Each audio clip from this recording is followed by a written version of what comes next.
Live fast, die young.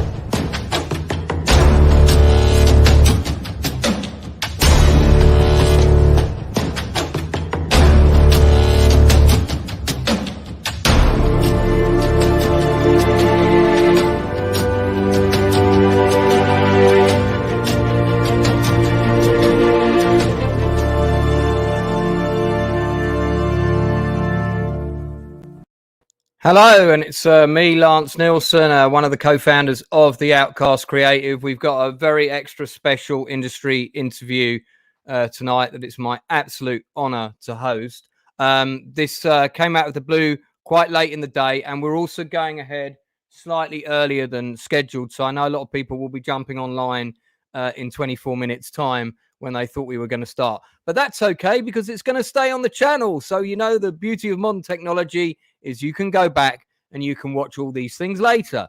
So before I bring on my fantastic guest, what I'd like to do is show the trailer for one of the things that he directed. And we're going to talk about it at some length. So before I bring in my guest, here is the trailer for Rambo III, which was directed by none other than Peter MacDonald. Yeah, no, you're not. I always remember that line. I have to say, when I first saw that trailer, which is just as I was leaving to go to the United States for the first time, I thought, God, I'm going to miss it when it comes out of the cinema. Fortunately, I made sure I saw it as soon as I got back. So I'm going to bring in now the director of Rambo 3, among other things, which we're also going to talk about, the one and only Peter MacDonald. Thank you so much for joining me today, Peter. My pleasure. I really do appreciate it. And so lovely to meet you in person for the first time the other week, albeit under sad circumstances. I'll just raise a glass again to our great late friend, Alan Tompkins. Yes. I'm only having a sip of water, but that's because I don't drink when I'm working. So, Alan, you've had, Peter. Yeah, Alan's name on the brain. You've had a really long career. I mean, I think we're talking about 6 decades in the predominantly in the film industry. Yeah, certainly 5, possibly 6. And your first job, if I remember rightly, was as a clapper loader. Also, on one of my favourite films of all time, which was on A Night to Remember. Is that correct? that was quite early on in my career. Yeah. It's the first really big film I worked on. Before that, I've been working on commercials and what they call B films. You had the very 1-hour films that used to go out with the big features, which were terrible films, but you kind of learnt your trade on them a bit, you know. Right. And was there a sense when you were one of the crew on Night to Remember, because that even then that must have been quite controversial to be making a film about the sinking of the Titanic, which was there was still a lot of living relatives around at that time. Was there a sense it was going to be something special? Was there a sense among the crew that we've got to be really careful how we handle this and we've got to give it the right respect it deserves, do you think? Yes, I think remember, I wasn't a creative. Yeah, I was No, you were a camera operator on it, I think. No, I wasn't even that then. Or clapper loaded, maybe. But you could, and they'd already been shooting for several weeks, and then someone was ill, and they phoned up, and I went in to take over, and that basically changed my life, because that's the first time I worked with Geoffrey Unsworth and John Alcott, who then spent decades with afterwards. And it was obvious that when you went on the back lot at Pinewood, they had this great big ship at an angle for some of the very final stuff for the people jumping off. Yeah. That this was something really terrifyingly huge, because I worked on films but nothing like I don't think anyone had actually at the time. It was really beyond what most people had experienced. So, and I'm sure you probably saw Jim Cameron's take on Titanic, and you probably noticed that. I mean, there's only so many ways you can shoot a sinking boat, but he had taken several shots that were identical. From Night to Remember. So obviously, inspired him. you don't have a lot of choice if you want to see a boat sinking. But no, indeed. There's only a couple of angles, from the front, from the back, and from the side. There weren't such things as drones back then. You'd have to build a massive tower to shoot from above. You went on to work on quite a lot of other movies. Some that people will probably remember include Genghis Khan, Blow Up, Half a Sixpence with Tommy Steele. I'll come back to that one in a little bit. 2001 Space Odyssey, The Assassination Bureau as a camera operator with Oliver Reed. That's a film not many people have seen that I really love. Yeah. And I managed to get a copy of it finally not that long ago. Sadly, not on Blu-ray yet, but I did track down an old DVD. And then you worked on Cromwell as well. And these were all in the camera department, all as a camera operator. Yeah. Back then, we're talking in the 60s here, would directors come to you? Would it be production coordinators would come to you? Did you have an agent? How did it work back then? No, certainly didn't have an agent. In fact, I think maybe some directors of photography did, but camera operators certainly didn't. So it was by word of mouth, and with Night to Remember, it was made at Pinewood during the days when Rank had their own crews. And I think what happened, someone was ill or couldn't make it, or maybe didn't want to make it because it was very miserable on the back lot in the winter. And I got the call to go in and take over as clapper boy. And that's where I first met John Alcott and Geoff Unsworth. And that was it. I mean, it worked very well indeed. And then I spent decades then working with Geoffrey, which was the luckiest break of my life, So, and Geoffrey Unsworth, of course, was a DOP. Yeah.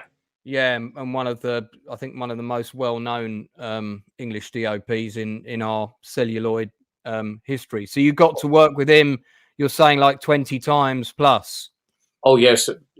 I never try and count them up because it makes you feel very old, but it was certainly from then on in until I went second unit directing, I worked with him non-stop. And then when my last film before Geoffrey died was in Africa, Zulu Dawn. Right. And Geoff was on tests with Polanski at the time in Brittany.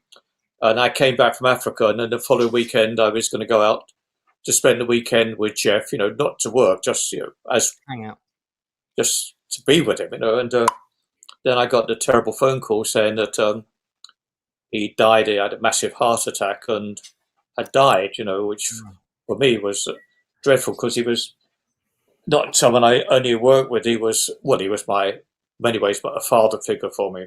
Yeah, and I guess essentially your mentor, really. Oh, totally. Yes, totally. There's always, I think, in the industry, there's always one person, if you're lucky, that you get to know really well, and you trust their opinions on most things in the industry implicitly. And I'm guessing for you that was Geoffrey, and for me that's actor Jason Flemyng. And you probably knew Gordon Flemyng, Jason's father, who directed the two Dalek films. Yeah. And Jason and I became very close friends, and he's always my guy that, do you think the script is any good, or should I do this job? Look at this contract for me. Pretty much does most of the things an agent should do for me, really. Yeah. But so I completely get that relationship, and if that relationship is torn from you, that must have been really difficult. So it was, because I say we had because Geoff and I were fairly different people. I mean, I was, especially when I was younger, I must have been horrible to work with because I was determined I was right and everyone else was wrong. And I would fight anyone to get the shot I felt was right. And Geoff was much more the kind of peacemaker and superb cameraman. And I say much became a father figure without a doubt, Yeah, no, absolutely. So you to stick with the early work, and I'm just going to pick up on a couple of titles here. I mean, there's so many we could talk about, but we'd be here for 3 hours just on the 60s. So was there a sense when you worked on 2001 that was going to be a groundbreaking movie? Could you feel it, or did you just feel it felt a bit odd and there was lots of plastic scenery everywhere? What was the vibe on set like, and how was it working on that with Well, I Kubrick? actually only worked on it for a short time because at that time I'd stopped being Jeff's clapper boy. I'd promoted myself to focus full of camera assistant, and Jeff had John Alcott, who'd been with him forever. So I took a big chance in moving on because I was a big film there was, and instead of that, I was out of work. And then I had a call, and I did a bit of work on 2001, but only for 2 or 3 weeks, to be quite honest. Tested the wheel. And that was in the big wheel. You felt like you put in wheels, they run around all day. So that was that, and of course, Kubrick was a terrifying character. You certainly didn't want to cross Stanley. I've heard that. I've also heard that about Tommy Steele as well, but he is still living, so perhaps we ought not to talk about him too much. No, Tommy was. I mean, it was Half for Six was his part. I mean, like everyone, like say Liza and Cabaret and people, have that one part that's made for them, and not necessarily after anything special comes in their life. So Tommy was actually very easy to work with, to be quite honest. He's right. Yeah. Okay. I think he played the part. I think so he knew it backwards. He knew nothing was thrown at him that he didn't know. And he was good fun to work with. I've got a bit of a soft spot for that musical. It was played on the holidays when I was down with flu. Yeah. One Sunday afternoon or something, and I really liked anything with Tommy Steele in it. Yeah.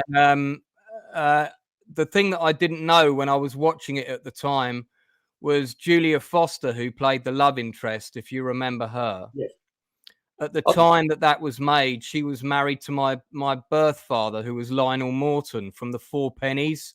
Okay. If you remember him. Yes. And but I didn't find out that Lionel was my dad until many years later. So that was a bit of a bizarre story, that the stepmother of my very weird, that was in this film that I had on video. I videoed it and I had it in my collection for a long time. And I really did like that musical. I thought the story was really beautiful, and all the songs worked really well and were a lot of fun, but it was a bit of a bomb at the time. I don't think it was financially successful, was it? Well, it certainly, I don't know. I don't think it would appeal to the American audience as much. It's a really English subject, so it probably didn't do well in America, and Tommy still wasn't known in America, or if he was, it's a very small way. Yeah. And I said it was, I think, I'm trying to remember now, but I think it was shot for something like 26 weeks, we shoot for 2 weeks and have a week off while they rehearsed the next number with, Gillian Lynn, the choreographer. So, and George Sidney, the director, had done some quite good musicals in America. So it's one of those you seem to spend as much time not working as working. Yeah, I've spoken to quite a few people in the industry who've been on films like that, such as Flesh and Blood, and well, yes, indeed. Moving on, one of the other sort of more unusual films you worked on earlier in your career was ZARDOZ, that had Sean Connery in it. That is a film that just visually alone, even without getting into the script, visually alone, it is quite crazy. Flying heads flying through the air, and Connery running around in basically a sort of red loincloth for most of the movie, with a long 70s porn star tash that comes down to his knees kind of thing. I mean, I know that was... It was a film of its time, but when you were on the set, were you thinking, God, I think the writers have done a lot of psychedelic things when they wrote this, or was everybody just game, or what was the atmosphere like on that movie? Well, because John Borman is a really good director, and Yeah, Excalibur is a fantastic yeah, film. that was one of the best experiences of my life. Doing the second unit film on Excalibur. No, ZARDOZ was strange. Watching Sean, who I'd worked with before, running around in a red nappy, Yeah, a lot of topless women, that flying head, which working in the peat bogs in just outside the studios in Bray, the freezing cold. Usually, lots of the extras were gypsies. right. That's And interesting. I didn't know that. yeah, they were gypsies, and then the horsemen were officers from the Irish Army. And of course, when it came to some of the chasing on horseback with the gypsies, I mean, it really is quite scary because the officers had no compunction about running them down. But these little gypsy guys have spent their whole life running away. They were very adept at escaping. So it was and I persuaded John. I felt they weren't that well treated. The gypsy extras, and I took a lot of persuading. I said to John and the assistant director, I think because I was always amongst them. I said they really are incredible. They should get extra money. And well, we don't. We shouldn't do that really. I said, well, I think they should get extra money, and I persuaded them to give the extras more money, the gypsies. What a fuck up! Because if they got the extra money that night on a Friday night, didn't come to work Saturday because they were so pissed from Friday night. So I basically screwed up almost a day's work. So the moral of the story there is, if you're going to pay your extras a bonus payment, save it until the end of the shoot, and then say thank you for a job well done. Yeah, I think it was too late by then. So that was another one of Geoffrey Unsworth's films, and Anthony Pratt designed that as well. As a legend of a production designer. Tony, one of the nicest people that you're ever going to meet. And it's amazing what some of the work he's done, because he's a very quiet, unassuming guy. Not because a lot of production designers, by the very nature of their work, have got quite expansive, flamboyant personalities. Yeah. Tony, of course, is totally quiet, but incredible imagination. What a wonderful man. And because he did Band of Brothers and the Pacific, yeah, he's still around. I believe. Yeah. I believe he's still around. I hope he is. Yeah.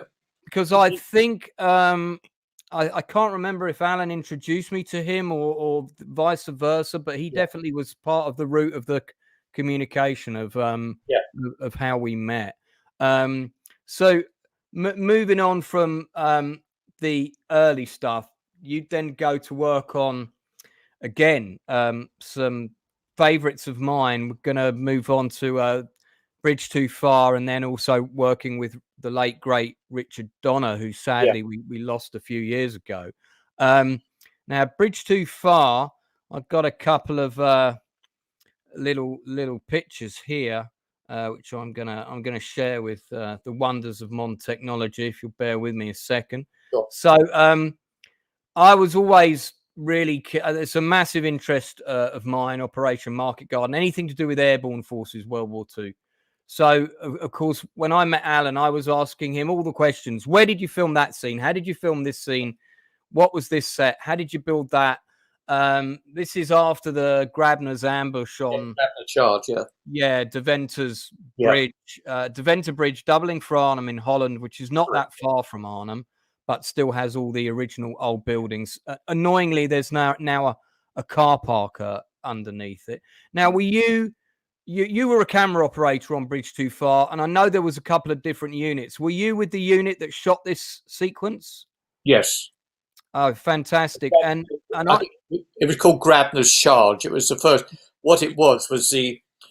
Let me just When we started the film, we didn't have the whole budget or anywhere near it. So the decision was to shoot a big sequence, cut it. Joe Levine, wonderful Joe Levine, the producer, would then take it to America, show this to the money people, and say, this is the first sequence, not even one big star in this sequence. Next sequence is Robert Redford and Sean Connery.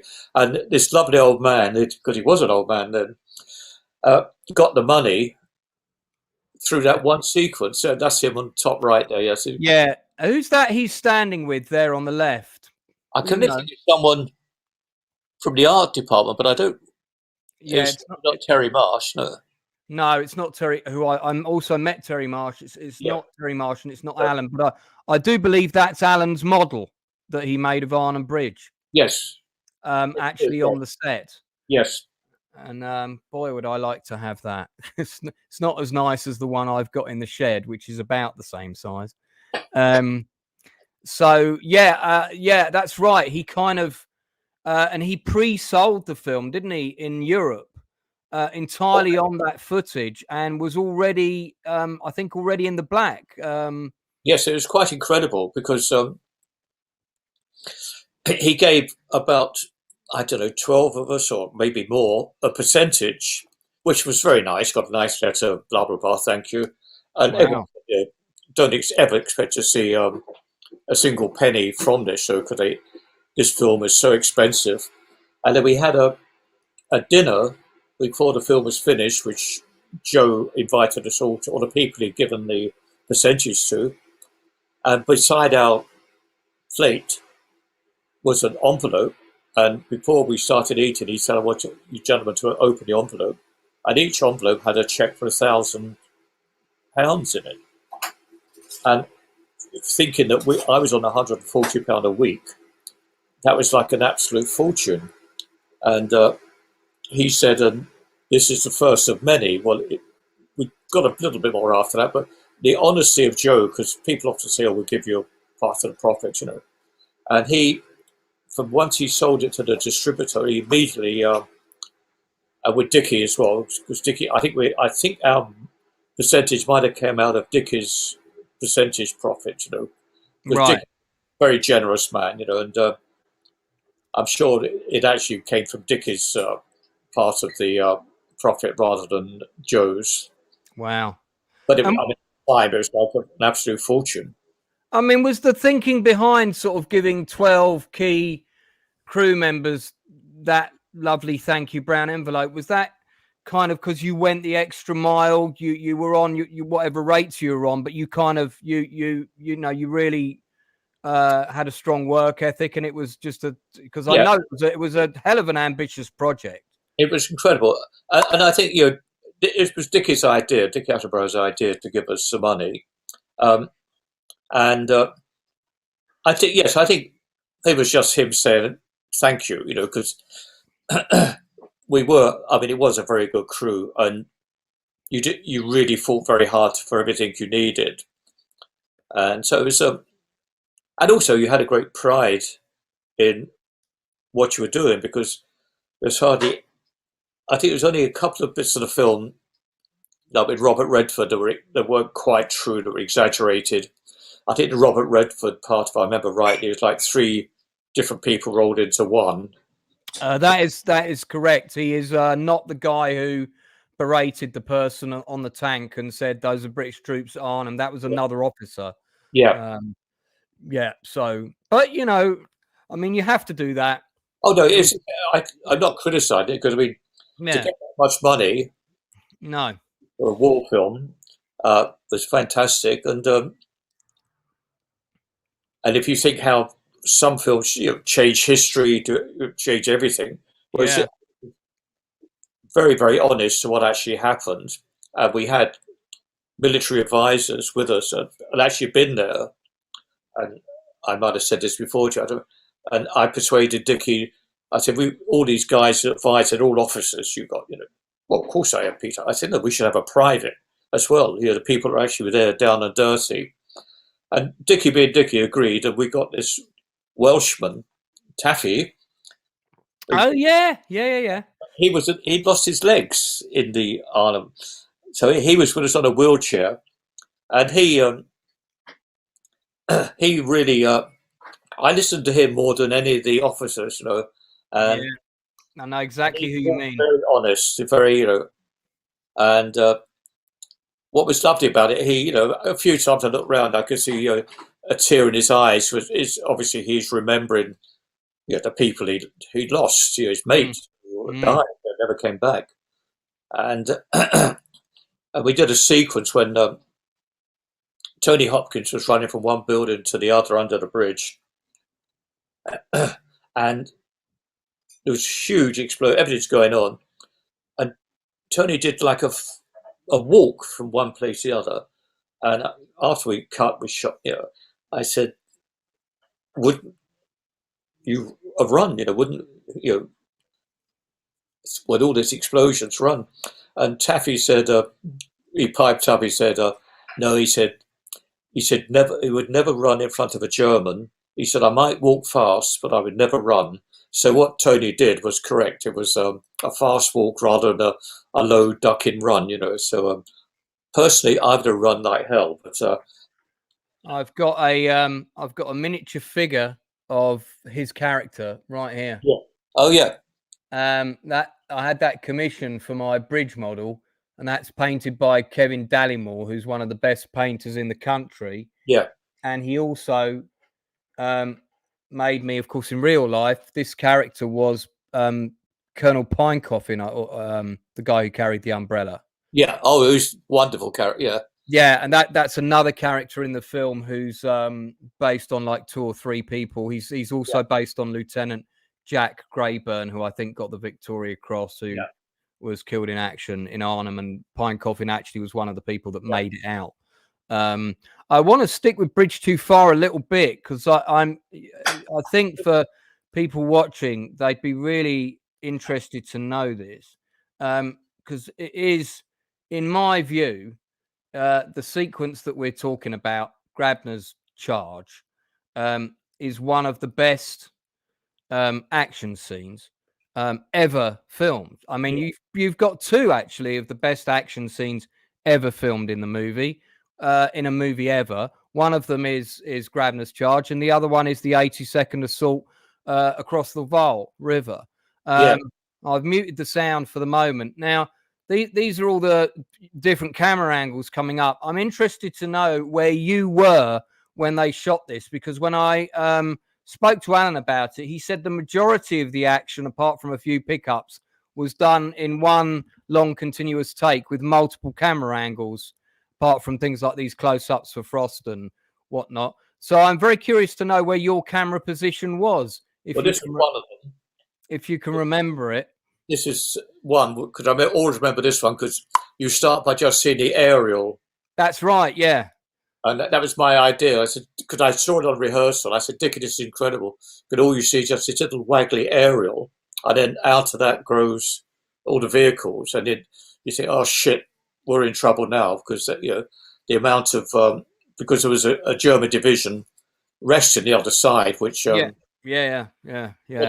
which the British intelligence were told, but they said no, it's not true.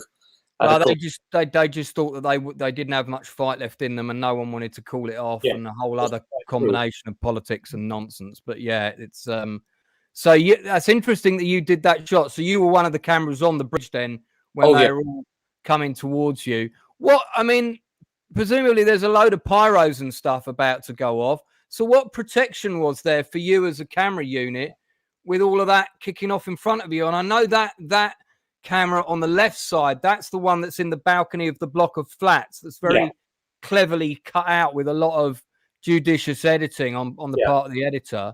So I mean, what kind of protection was there? Because there's all sorts of explosions and whatnot happening. But actually, there wasn't that much.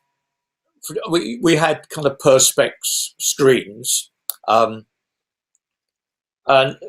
also, I mean, a lot of trust in the special effect guys, because we all grew up together, and though we wanted it always had to look real. There was always the safety element was always very big in people's minds, because it's still only a film, so you don't want to end up someone losing an eye, a leg. No, indeed. And I think there were a couple of pretty nasty leg breaks on the jump when they did the big jump. Oh yeah, well that's. Yeah, well, when we had the first meeting with the parachute jump, and Dickie invited me. Obviously, Jeff Hunt was there. I was there. The ADs and a few other people, and the colonel who was in charge of the jump said, and we'll probably expect like 2% fatalities. So I put my hand up. I said, "Excuse me." I said, I'm a little bit dumb, but when you say 2% fatalities, do you mean people could die? He said, "Oh yes, that's what you expect in." I said, "But this is in." He said, "Well, that's what you expect in war." I said, "But this isn't war. This is a film." And I looked at Dickie, and Dickie was kind of wishing I wasn't talking. And I said, "Well, if that's what you're saying, I for one am out of here." I said, "Because there's no way I want to see people die in front of camera, Yeah. Then we talked to the actual the colonel, the jumping colonel, the parachutist who actually was going to be with his men jumping, and he took me aside. He said, "No." He said, "He's just talking." He said, "This is an exercise." He said, "Very often people are hurt." He said, "But that's when you drop a lot of heavy equipment in parachutes along people, because you have to get it in the reality of war. Everything's got to be down on the ground as soon as possible." Yeah. And we weren't doing that. So I think we had, as far as I remember, there was only one quite bad injury when the guy, one parachute took the wind out of another. So he came down very, very far, right in front of our camera, unfortunately. Right. But he had hurt his back very badly. But by the time the film was over, he was totally back. He came to visit us. He was totally back and okay, because you always worry about a back injury, a spinal injury, because that could be, the end of your mobile life, So that was the only, there's a few kind of cracked ribs and things like that, but no one was actually, but I must say it was, I wasn't sorry when that week was over. We did the parachute jump and the crossing of the river. Yeah. The same week, the two most dangerous sequences in the film, and I must say I was very happy when that week was over and we had, we got it all in.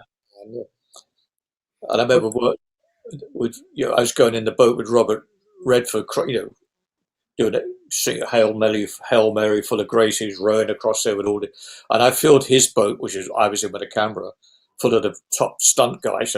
So we were, if something went wrong, at least we had a chance of getting out, And Robert had been late getting to the set, which wasn't his fault. He didn't do it. It wasn't him. It was his driver. And Dickie was angry about him being late, so he didn't come and talk to us just before we went off in a boat. And we had to go because they'd opened up the river further down. So we had this one chance of crossing the river. You couldn't do it again. And it was shot, just to pick you up on that, it was shot in reverse, wasn't it? You weren't traveling from the south side to the north bank. You were traveling from the north bank to the south side, if I remember rightly, because that was the way. You had to film it the opposite way round to get the bridge in the background without all the flats, the modern flats behind it. That's right. You had to get everything right. And I remember getting in the boat with Robert and the stunt guys, And Robert was annoyed that Dickie hadn't come down to talk with him. And I got on quite well with Robert. And he said, "Well, Peter, I mean, I don't know, what is my motivation?" I said, "Fucking survival, Robert." And it was, because when we got out, and had all these other boats with us, and some were going to blow up in front of us. Yeah. I had to cue Johnny Richardson when I thought, when I could do it once. So when I got nice shot of Robert in foreground to cue the boat to explode, hoping it was the right boat, not the one that's right next to us, And then we did a bit of extra shooting later at the studio just to get a few more close-ups. But the majority was done on the river for real. Yeah. And you were, as you see when you see the sequence, it really was quite quite scary, but also I thought probably the most believable sequence in the film. Yeah, I mean, the first time I saw that scene, I think somebody described it as one of the most single heroic actions of bravery in World War II. And I mean, of course, there are thousands of those to choose from. Yeah. But it's probably, of true depictions on celluloid. Yeah. I don't think I've seen one shot as well and of such an act of bravery as this unit of men going across a really wide, and I've been there, and it's a really wide and a really strong river in what amounts to a boat that's made of a bit of plywood. Most of them didn't even have paddles. The motors didn't work. No. And you're under fire from MG-42s on the other bank. I mean, it would be difficult enough to do it without being under fire. Yeah. No, it's ridiculous. I mean, the boats are made of canvas and wood. These guys were rowing for their lives.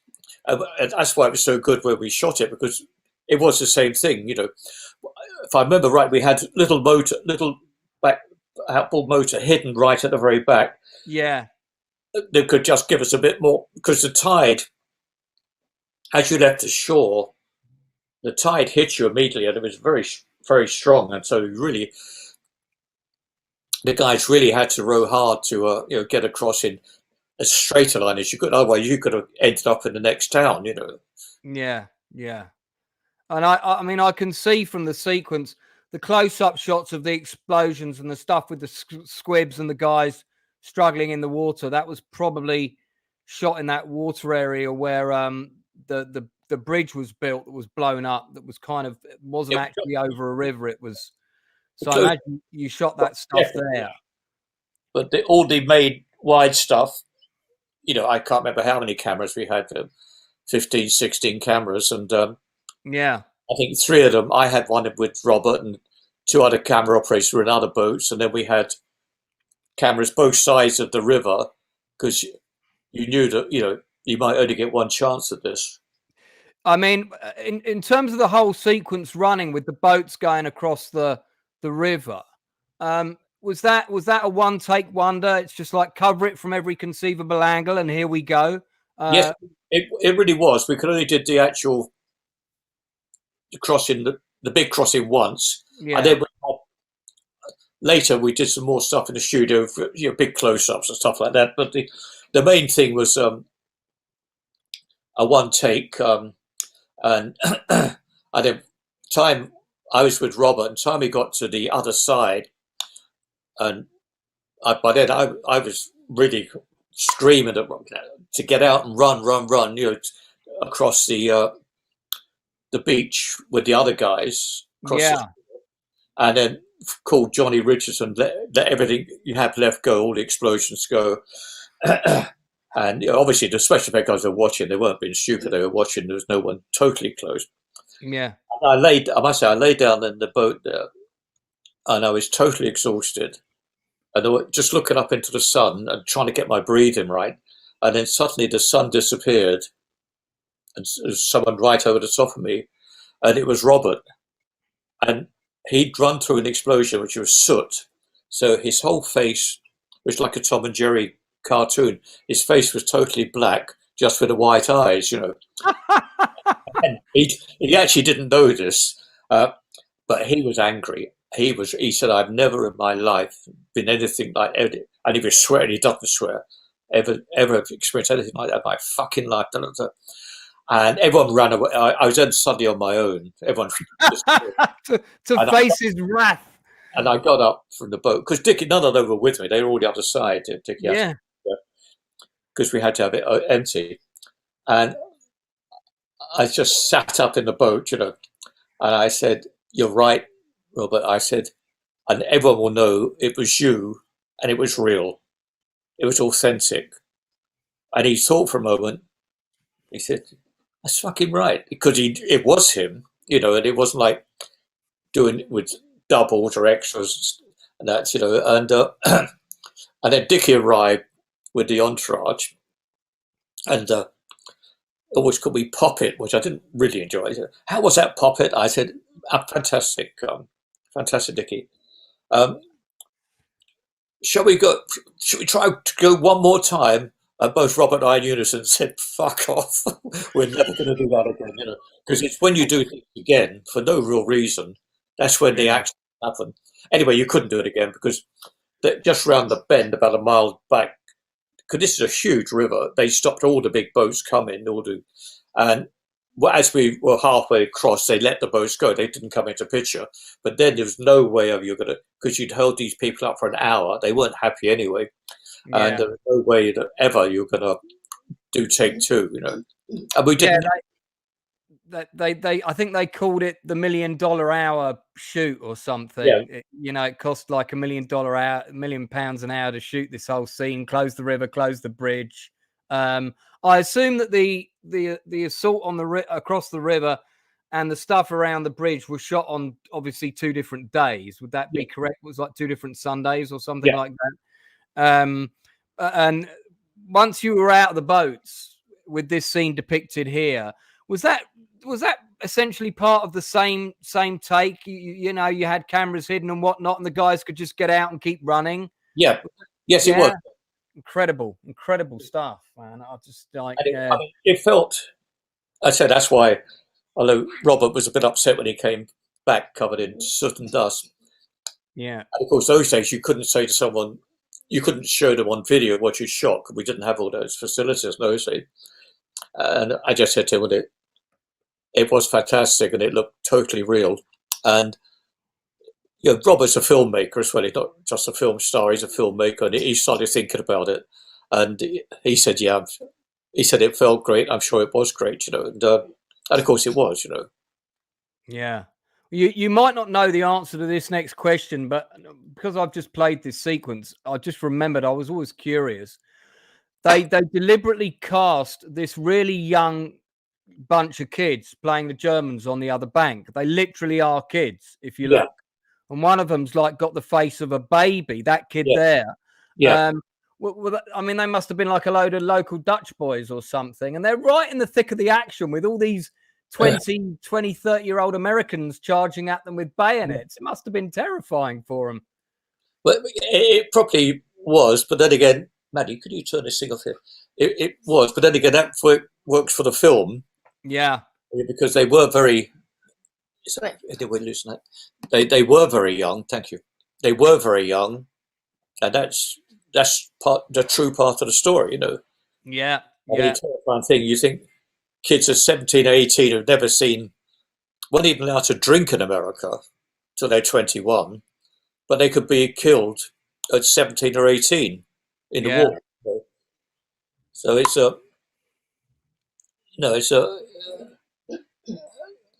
quite a lesson in life or death. Am I right in thinking that this stuff up the embankment on the side of the bridge here, this was actually filmed on the south side of the bridge? Is that correct? Near the town?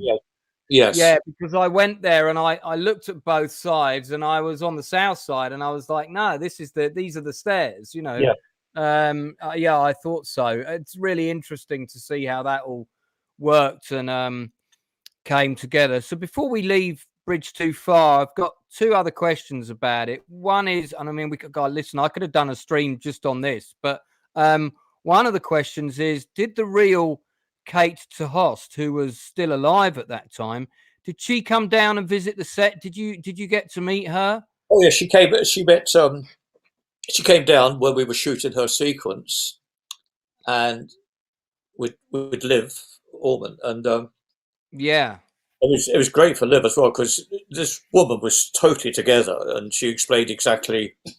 And I remember, I don't know where they are now, but some quite nice still photographs of the 2 of them together, outside the house where it happened, And it must have been a terrifying experience for her, but she was fantastic. She was. I'm amazed that the Dutch have not done a biopic movie about her, because she has the most fantastic yet also tragic life. If you know about what happened to her kids, one of them was playing on the treehouse in the garden, jumped off the treehouse and landed on an unexploded German landmine that had been left in their garden. I didn't know. Yeah, that happened years later, and and then herself, she was killed by a Dutch police car chasing some people who'd stolen a car, and the police car came hurtling around the corner near her house. I mean, she did live to a ripe old age, but it's just I don't know. Her life was just. I mean, she was amazing. It was an amazing person, but I don't know two stories. I mean, it's unbelievable. Yeah, survived, and then to go through all that, but at least she's reunited with her family. I think is the way to certainly look at it. I'm looking at pictures of the real lady now, and of course that was a fantastic set that was built of the house and the church, and that was all getting constantly bombarded and so on. So you might not know the answer to this, and I suspect that there are a few people left living who do. But my friend and I found a copy of Bridge Too Far with a different cover at a car boot sale in the 80s. And we already both owned it, but for some reason we decided to go home and just watch this one with a different cover that we'd never seen before. And to our surprise, it had a different edit of the film.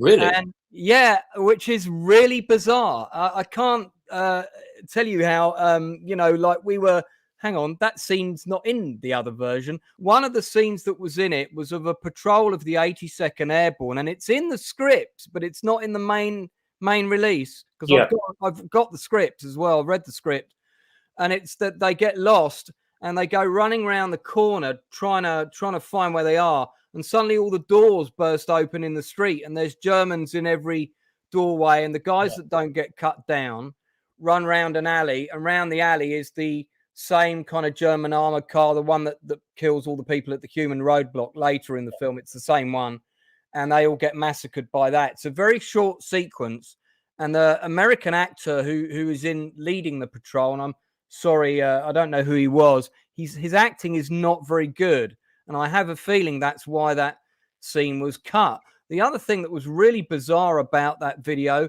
was that some of the scenes with 30 core were in black and white, and it felt like they were footage that was taken from like a British Film Institute camera. So this somehow felt like it was a rough edit of the movie that had some scenes that got cut out later. Yeah. And somehow it ended up as a video release, and probably somebody realized their mistake and withdrew it. I just wondered if you ever saw that scene with the Americans, or if you could shed any light on that. I certainly nothing was ever shot in black and white. No, that was actual World War II footage. It was use actual footage, so obviously that was never. Yeah, I mean, we used to have the footage, and watch the footage, so we made things as believable as possible. But I'm surprised any of it went into the film. It was, do you know what? And I said to my friend, "You got to dig that video out," and he's since lost it. So it's one of those things that's going to remain unanswered. But I know other people that have seen it, so we didn't imagine it. There were other people that saw it at different times. Right. Well, let's move on from Bridge Too Far. You worked on the 2 Superman movies. Yeah, just for a second. My wife's interrupting. She does that a lot. Do you want to talk about the handheld scene with James Caan? That's like the most incredible scene. What's that? I know the scene you mean, with the Jeep. That's all. Yeah. That's all Peter. Oh well, I'll show it very quickly. Please, by all means. Listen, I can talk about Bridge Too Far all night, but I know other people. I do want to get onto Rambo 3 as well, but we're talking about James Caan's character. I believe he's based on a real person. Oh yeah, definitely, yes. Because you were thrown out of the Jeep, right? And he goes to the sequence that we're talking about, and I've got it here. He goes to find his lieutenant. Earlier in the screen, earlier in the film, he has promised this officer that he will not die in this battle. No. This officer's taken a wound to the head. This is with the 101st Airborne outside Eindhoven in a wood somewhere. And Jimmy Caan has found him and has retrieved him and got him on a Jeep. And then suddenly a German patrol are in the woods. So I believe this is the scene that Madelyn's talking about. So maybe we'll just watch what happens, and then you can talk to us about. So is this you with the camera on the back of the Jeep then? Yeah. And Maddie is saying, and then presumably it's also you with the camera on the front of the Jeep. Yes. Yeah. So you must have shot it a couple of times, once each direction. Correct. Yeah.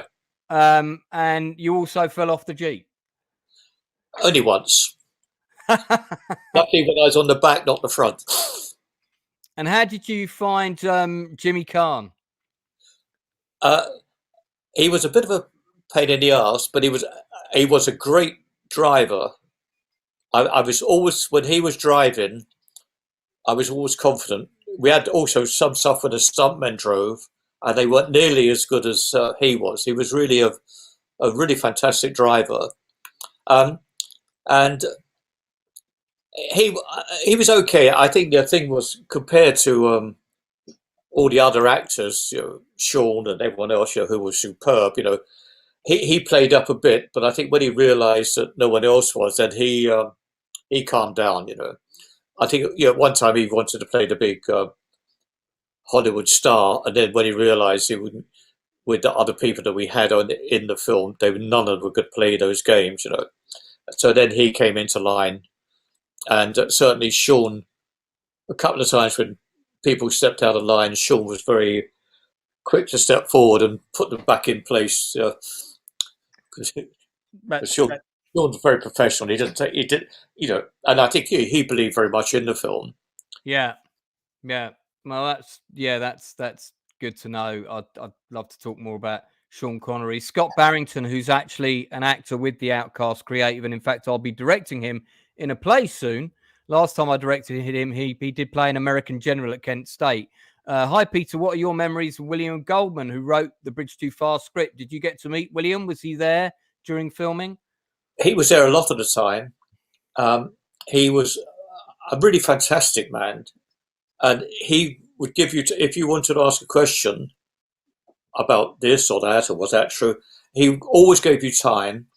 And I think a couple of times when things maybe Dickie or they were going to cheat things a bit because to make the American actor seem bigger, Mr. Goldman always stepped forward and he made the film. He made us, well, not us, but he made sure there was no cheating in the reality of what happened. Now he was a great character. I liked him a great deal. He was really.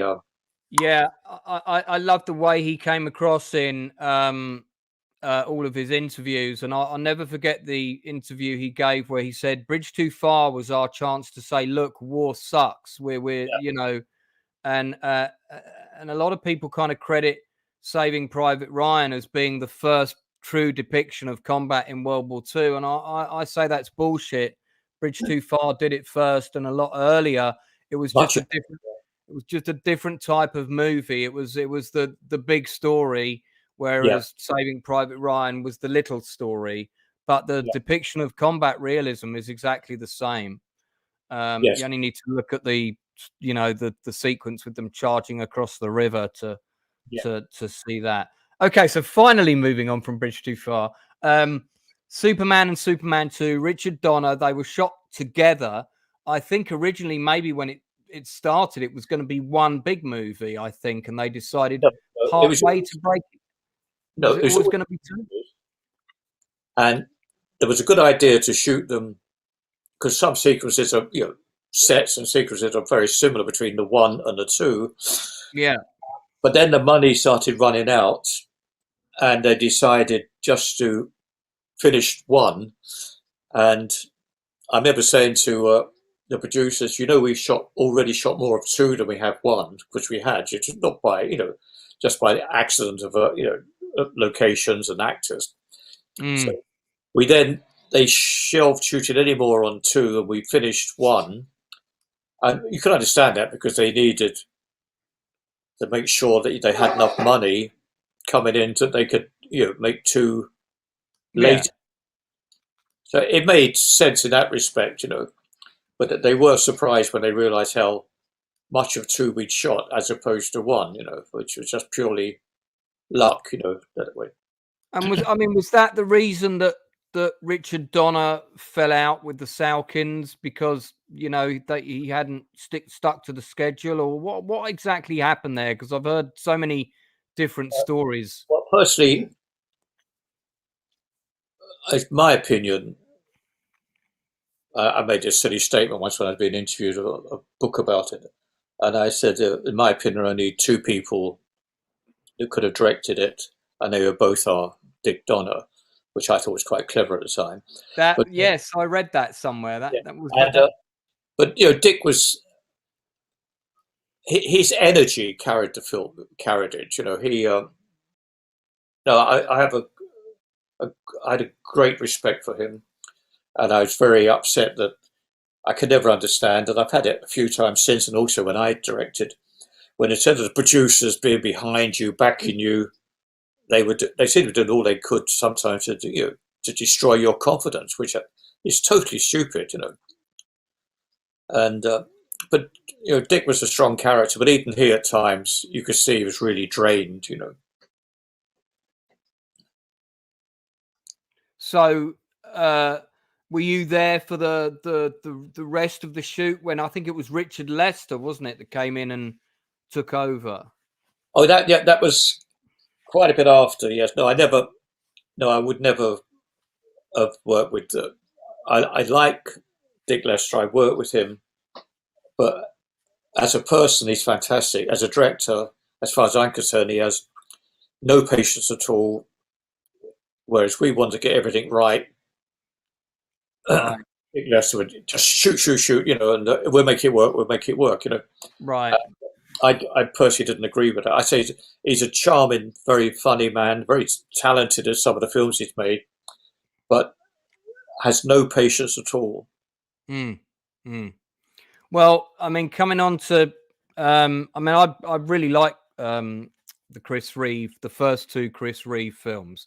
3 and 4, not so much, but the first two I really like. And that was one of the first times I can remember going to the cinema and people were cheering at the guy getting thrown into the Coca-Cola advert, if you remember that. And stuff like that.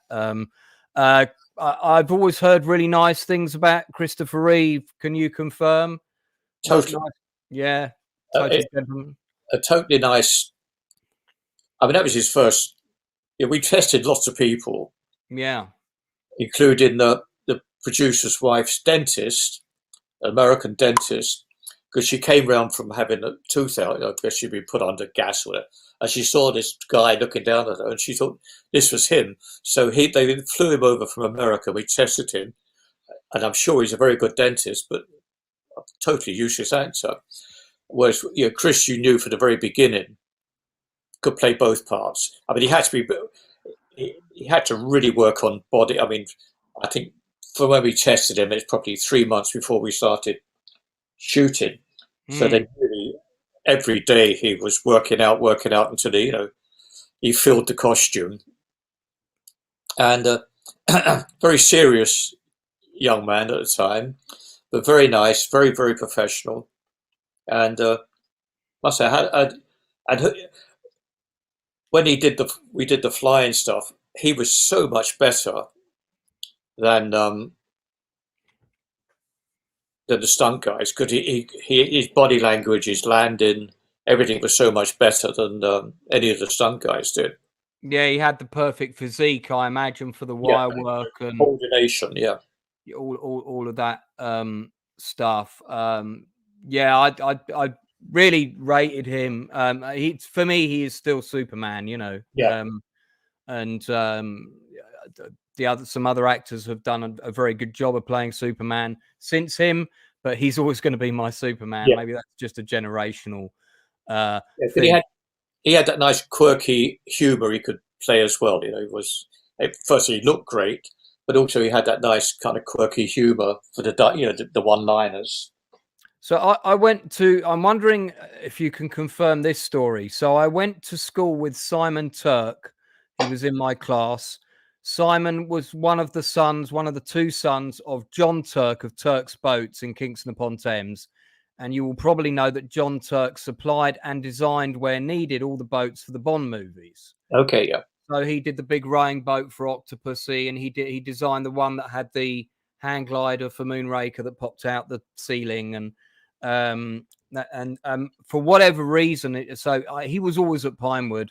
Yeah. And Simon would always come back with all these props from things like Warlords of Atlantis and make us all very jealous, wandering around with his Moonraker belt and whatnot. But I remember when we went out with Simon's dad, he was saying he was on the set of Superman that day, and it was a scene involving huge cranes that were collapsing. I think presumably like building cranes for buildings or something. Yeah. And I believe that scene was cut. Yeah. Do you remember it being filmed at all? No, I don't. Maybe that was a second unit shoot. I don't remember ever. I think it was. It was second unit. Yeah, because Christopher Reeve wasn't there that day. I know that much because there was a lot of interrogation of questions from all the children in the playground, about what it was and all the rest of it. But it's amazing, isn't it, that some massive sequences can get filmed like that, and then they don't appear in the movie, Yeah.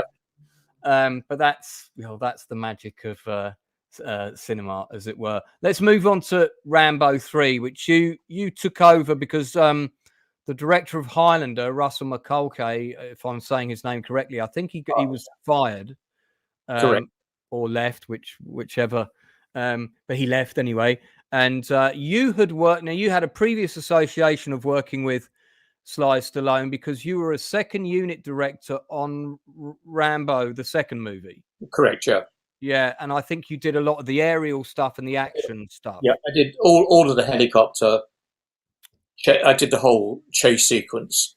Yeah, and a lot of it actually with Sly, who, to give him his due, he hated helicopters. He was terrified, I realised that immediately. And then you really got to look after them. I mean, and if you have a fear of something, you're not doing it on purpose, Mm. He really worked very hard at it, and I had great admiration for the fact he got over the fear and he turned in a very good performance. Sure. So sticking with Rambo 3, then. I mean, it is one of my favourite of the Rambo films. I mean, the first one is the best one. The second one feels very gung ho and kind of the action scenes just seem a bit over the top. They don't feel very grounded in a reality that you can believe in, whereas the first one is very gritty, very real. So I felt the third one was an attempt to get back to the first one a little bit. And so how far were they in filming it when you took over the reins? How much of it was in the can? I think it's about week. I was shooting parallel to them because you were running the second unit. We were doing very big sequences. Yeah, you suddenly started hearing rumours. I mean, there were like 2 or 3 assistant directors sacked. Camera crews were sacked. It was obvious that it wasn't working too well on the first unit. Mm. And Russell. I was then put onto the first unit with Russell and Terry Needham, my assistant director. Mm. And Russell's a really charming, nice man. We took him aside and said, we've got to be very careful now because you'll be next. These producers are ruthless and you'll be next. We're talking about Mario Kassar and Andrew Vanjar. Buzz Bisons was the main antagonist in this. Mario and just kept in the background, but Buzz Bisons was the good line producer, and I must say I didn't find him a very pleasant man. No, clearly not. But also, I think they needed an excuse because the film was under budgeted and we were over budget, and it wasn't necessarily anyone's fault, but the fact that they put in the original budget wasn't nearly enough, you know. So it's and I say when Terry and I went in on to took over Russell's unit with him directing, we said we've really got to kick ass, Russell, because you'll be next, which he didn't believe. And but anyway, we did really work very fast for about a week of nights and got them back on schedule. But unfortunately, that didn't make any difference. They'd already determined that Russell was history, and okay, so it wasn't a question of like Russell being out of order as a director or anything. I'd just like to set the record straight on that. He was doing a good job, but was more of a victim of circumstances happening around him. Would that be fair? I mean, was Russell the right choice for that type of film? Probably not. Okay. But I think very much it was an excuse probably for the money people, you know, that this is a problem why we're over budget, behind schedule is the director. And so the obvious thing is sack the director. And it was terribly done. I mean, they really, he was on night work and they finished the night work, and I knew there was problems, obviously. And they just said to him, there's your car there, you know. I said, well, yeah, why? And your luggage is in it. They'd gone to his hotel. They packed up all the luggage out of his room, Shit, car, and sent him to the airport. that's so fucking terrible, man. That's really bad. I saw him months later. I hope he got a good paycheck out of it still. I think he'd have been guaranteed whatever deal he did, yes. Right, okay, good. I saw him many months later back in England after the film was finished, and of course I'd taken over. And we went out for lunch together, you know. And he told me the whole story about, you know, how, because I was told at the time that when they said he's gonna go, I said, well, you got to treat him with respect, and, you know, do it gently, and of course they did the opposite. Yeah, I found out later, you know. Certainly sounds like it. Yeah, but I say Russell. I like Russell a lot. He was a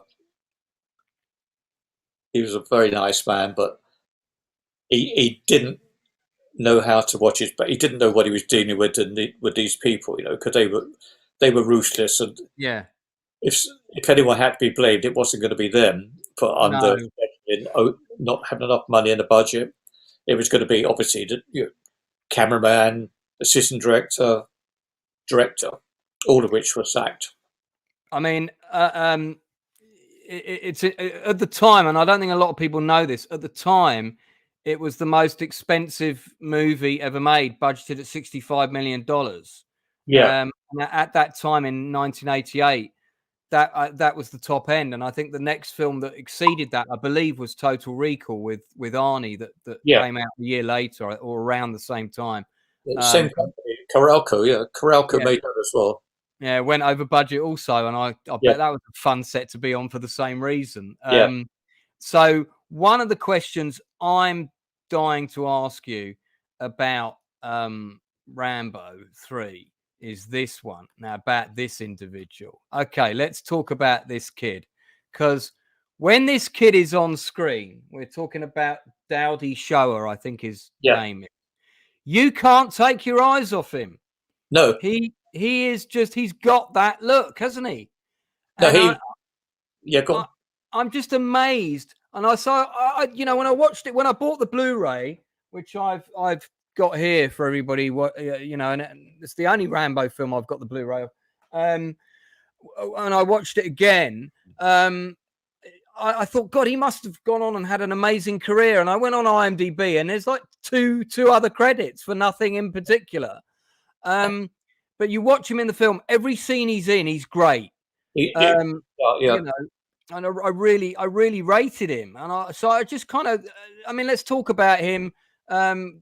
He would have already been cast when you took over the reins of the movie, obviously. Right, and I think you said on a special soundtrack somewhere, him and Stallone had a bit of a spat, perhaps. Maybe enlighten us. well, Sly decided that the kid wasn't very good, and of Well, course that's that's not totally true.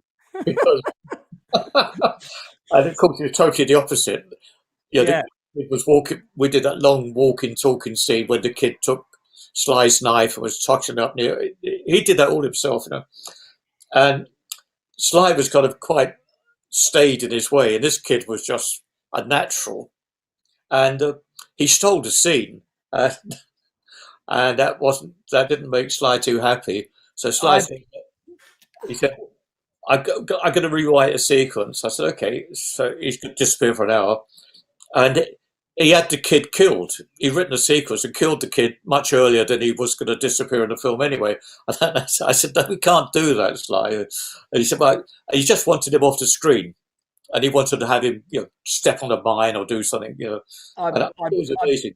At the if you time, Sly's one of the biggest stars in the world.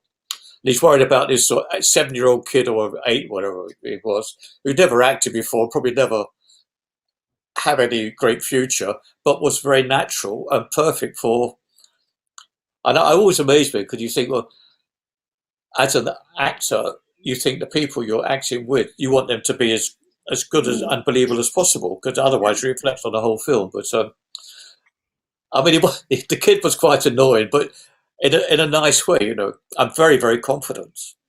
Yeah, I mean, I think it showed, and I think he's one of the best actors in the movie, and you've got some great actors. I'm going to talk about the rest in a minute, and I know there's some people asking some questions about them, and I already had them lined up, Scott. Don't you worry, because Scott's asking about Richard Crenna. Now, I really love Richard Crenna. Did a great role in a movie called The Flamingo Kid, where he plays a card shark who also owns a successful car sales business. That for me was the film where I really got to see him act. He's playing sort of quite a cartoonish character in the Rambo This series. is Richard. Richard Crenna, yeah. Okay. How did you find working with him? How was he? And did he get on well with Stallone? I assume so, because Stallone kept re-employing him. So, how did you find working with him? I thought he made my life much easier than anyone else did. He's a very bright, intelligent man, very kind, good actor, but knew his limitations. And he'd often just whisper in my ear because he'd hear, Sly was angry about this or someone. He'd warn me ahead of time if there's something I had to keep an eye on. That's quite nice of him. No, he was a charming man, and perfect for the part. And I say I owe him. He made my life a lot easier than it could have been. Because I wouldn't say he didn't stand up to Sly and argue with him, but he made his point quietly. And I say he gave me 2 or 3 what they called it, heads up about Sly was angry about something. Be aware he's going to come on the set and do this or that. So he was very useful for me to warn me ahead of time what I could be going into. I want to talk about Spyros Fokas as well, and I apologize if I'm mispronouncing that name. You see, the reason I always remember him because he's he's like the elder of the Afghani resistance, and he has a big speech, which is kind of the "let me tell you about my people" speech, which I really like that scene. When I watched it at the cinema, I thought he was Omar Sharif, and I thought, oh my God, they've got Omar Sharif for a cameo. This is amazing, because he does really look and sound like Omar Sharif under a lot of makeup and a turban. And but then I found out he's this very famous Greek actor. And by the way, he's still alive. Really? I know he's still, because he looks like 60 in the movie, and he's still alive. He's got an amazing voice. He's got this amazing voice for voiceover. I mean, the funny thing is, we'd rehearsed and he was great.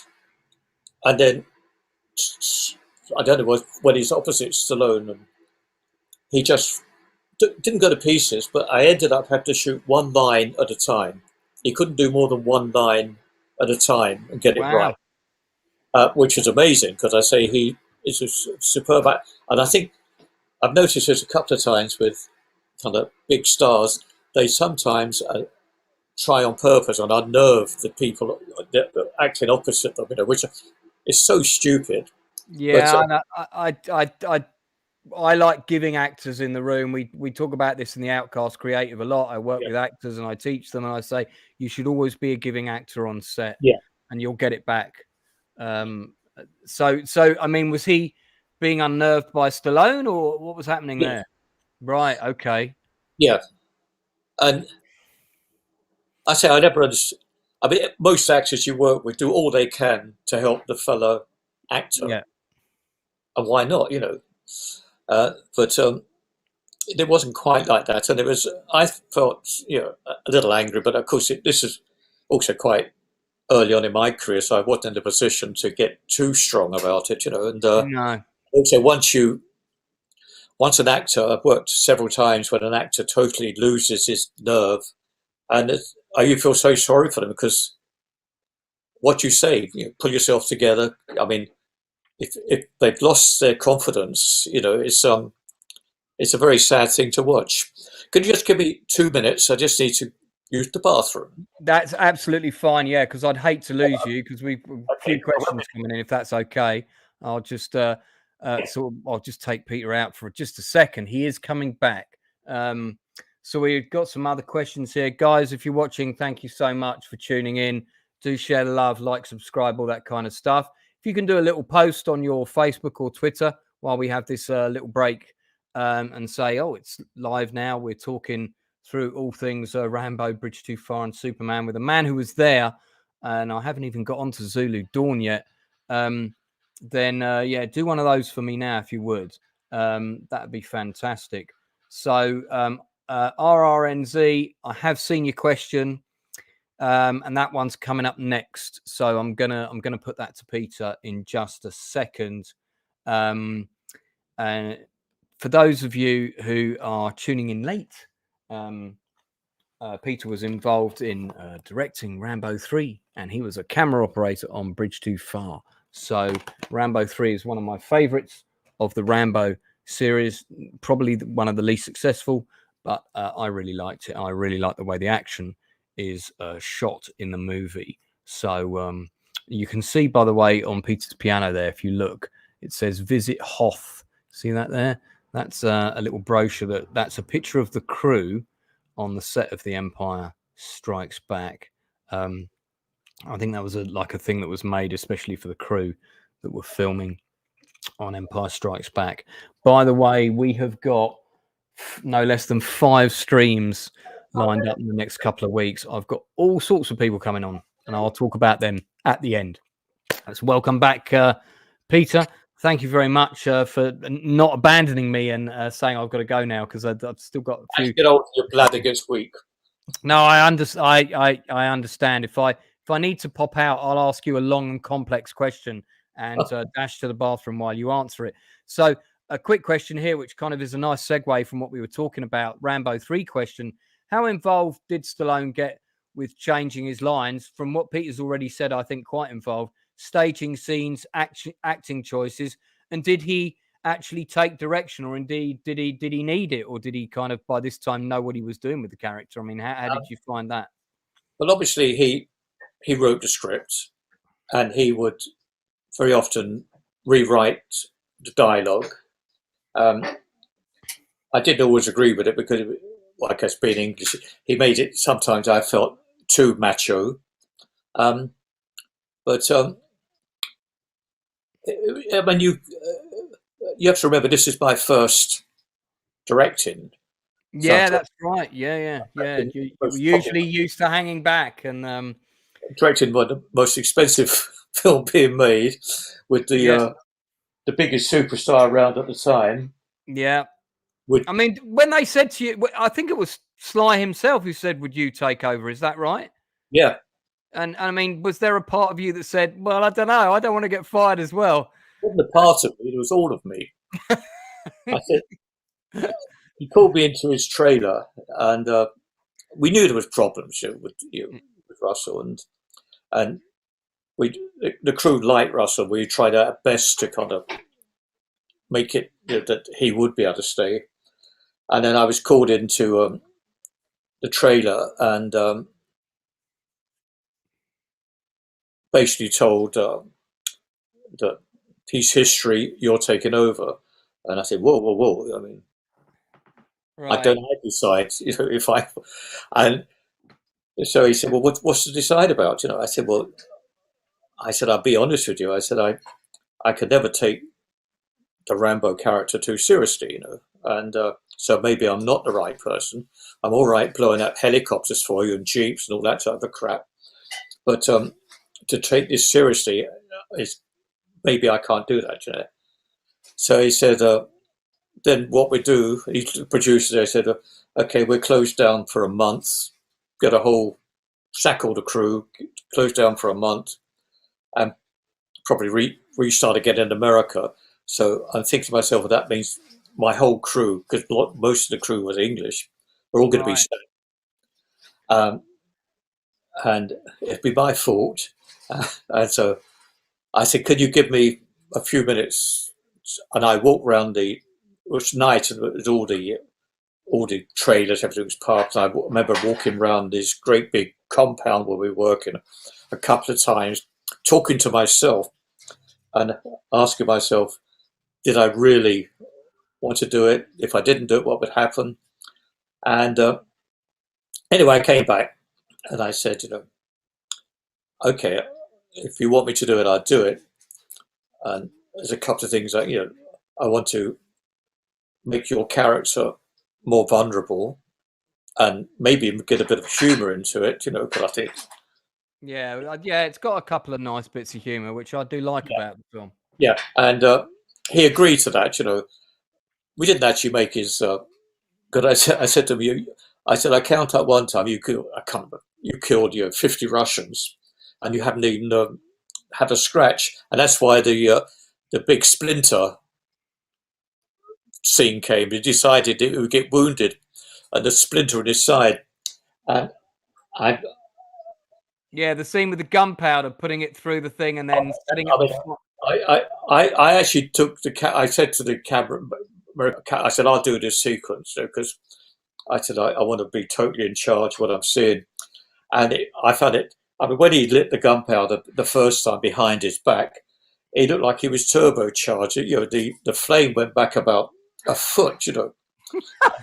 I came out both ends. And Tommy Fisher, who was a American special effect guy, who's one of my favourite men in the world, Tommy, he didn't really like Sly too much. Right. And I said, "Did you know that was going to happen?" He said, "No, I thought it'd be longer." I said, "No, we can't. We can't blow." I mean, to be fair to Sly, that this was at the height of his career. I think when you look at him being interviewed now, he has mellowed quite a lot, and he'd probably look back and there'd probably be some things he'd say he would have done maybe a bit differently or treated people.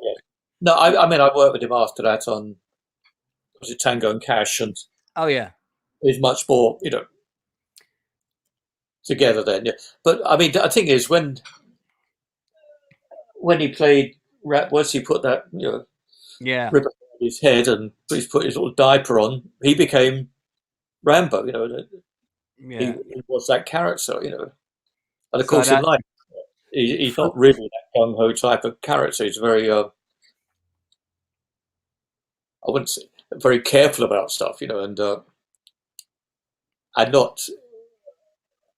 I mean, some actors, would just jump in, things, do whatever you ask them to. Sly, he always was very, very safety conscious, which is a good thing, as I was, Because you mentioned Tango and Cash then, and I've heard nothing but nice stories about Kurt Russell as being one of the joys of people to work with. Without a doubt. Yeah. No, I think there for everybody's close up. If you're in a scene with him and you've got a close up, he's going to be there. Yeah. Oh no, he was one of the most charming men I've ever worked with. Was always there, and I think he's one of kept it kept Stallone kind of Grounded. as much as Yeah. he could. And also, I mean, a very fit guy. I mean, a very well-built guy, very fit guy. I mean, because you see him mostly just dressed up like me, but he's very fit, and would do a lot of the stunts he did himself. No, he was just lovely. I mean, he was, and I met him a few times afterwards, and I always thanked him because I think, without him, it would have been a very even more difficult film to make. Yeah, no, I've no doubt. Just on a couple of production questions, the big Afghan fort that set with the tower and everything. Now that my understanding is that was in Israel, correct? Yeah.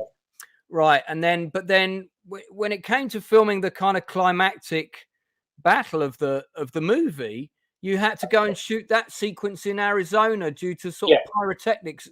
They didn't want too much live ammunition and explosions going off. Can you sort of elaborate a bit on what happened there? I think it really was that the producers and Sly were much more comfortable working back in America, which is where the film originally was going to be made. It was going to be made in Arizona. So all the locations, long before I joined, had been chosen. So we went there. They had this group called the re-enactors, who are kind of these almost like stunt guys. So they love reenacting battles. Right. And, they're fantastic. I mean, I don't know, we had 100 horsemen or whatever it was, and they come as like a mini army, and they have the same regimented thing as an army, and the colonel was in charge. He's not a colonel, but to them he's a colonel. They salute him, and he organised everything. And I remember the first big tracking shot we did with all these horsemen and explosions. I know it's on one of the cameras, I think we only got to do it one side, but 5 cameras on his tracking vehicle. We had a special road built so we could track alongside the stunt guys, and I never seen anything like it, because some of these guys were obviously useless horsemen, and they were going straight through explosions, and the corner of your eye, you see someone fly up in the air and land. And when we finished, I thought to myself, what have we done? And I could see bodies lying all over the place. Bodies were lying, and they most got up and started dusting themselves down. But one was hurt, and they put him on a stretcher.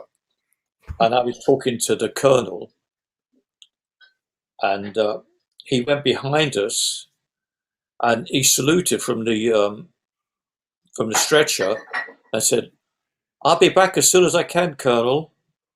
And sorry I let you down. And I thought anyone else would say, "What the?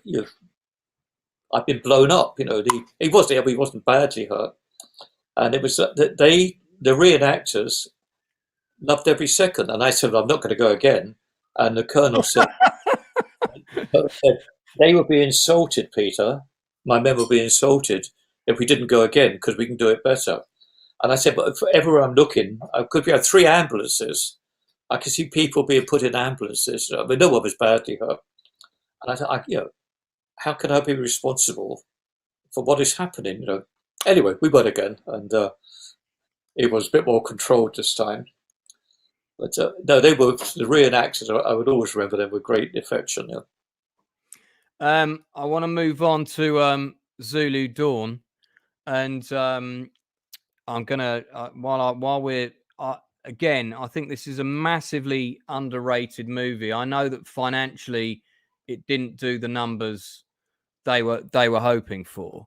And thankfully also once again, the whole film's on YouTube for anyone watching. You can actually go and watch it. I believe legally you can watch it on YouTube.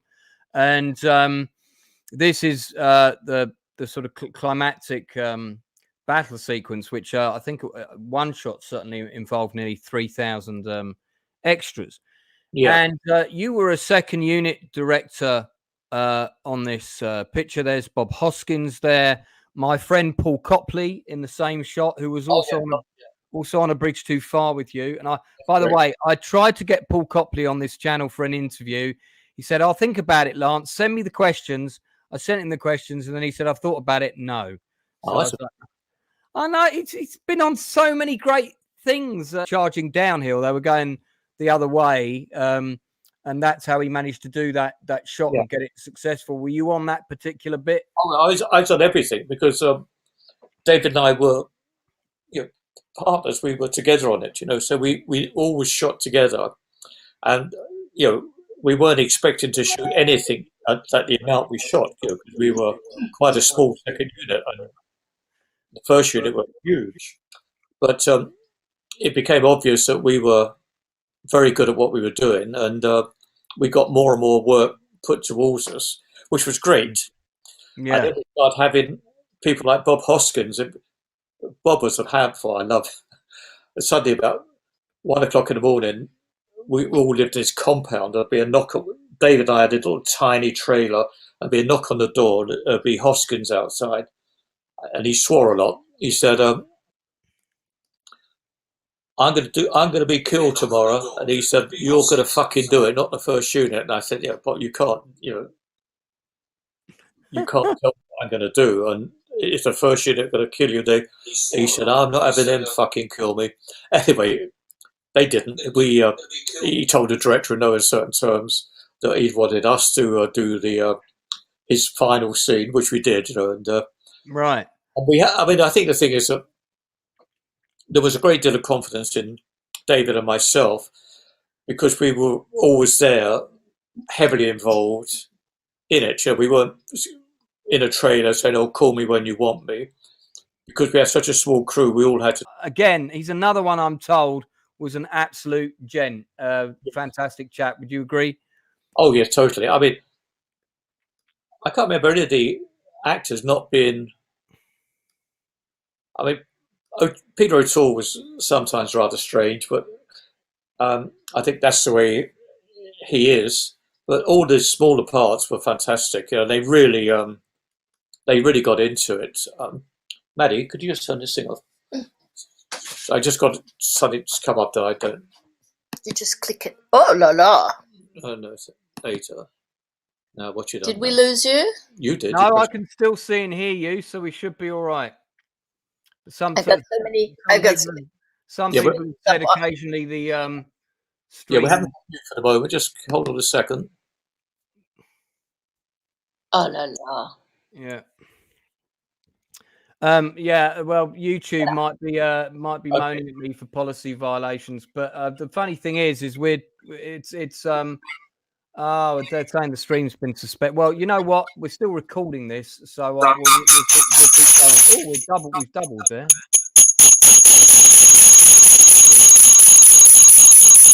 You're on two machines now, I think. Yeah, I've got very bad.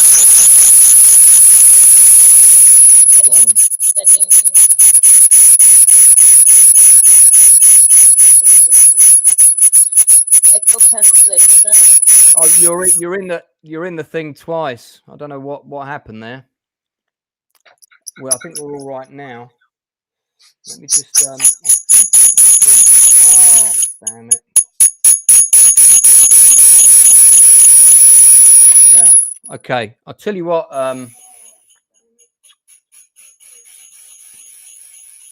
Oh, you think we're intruding? Yeah, we've got a technical glitch there. You've got two machines on. No, we've only got one link.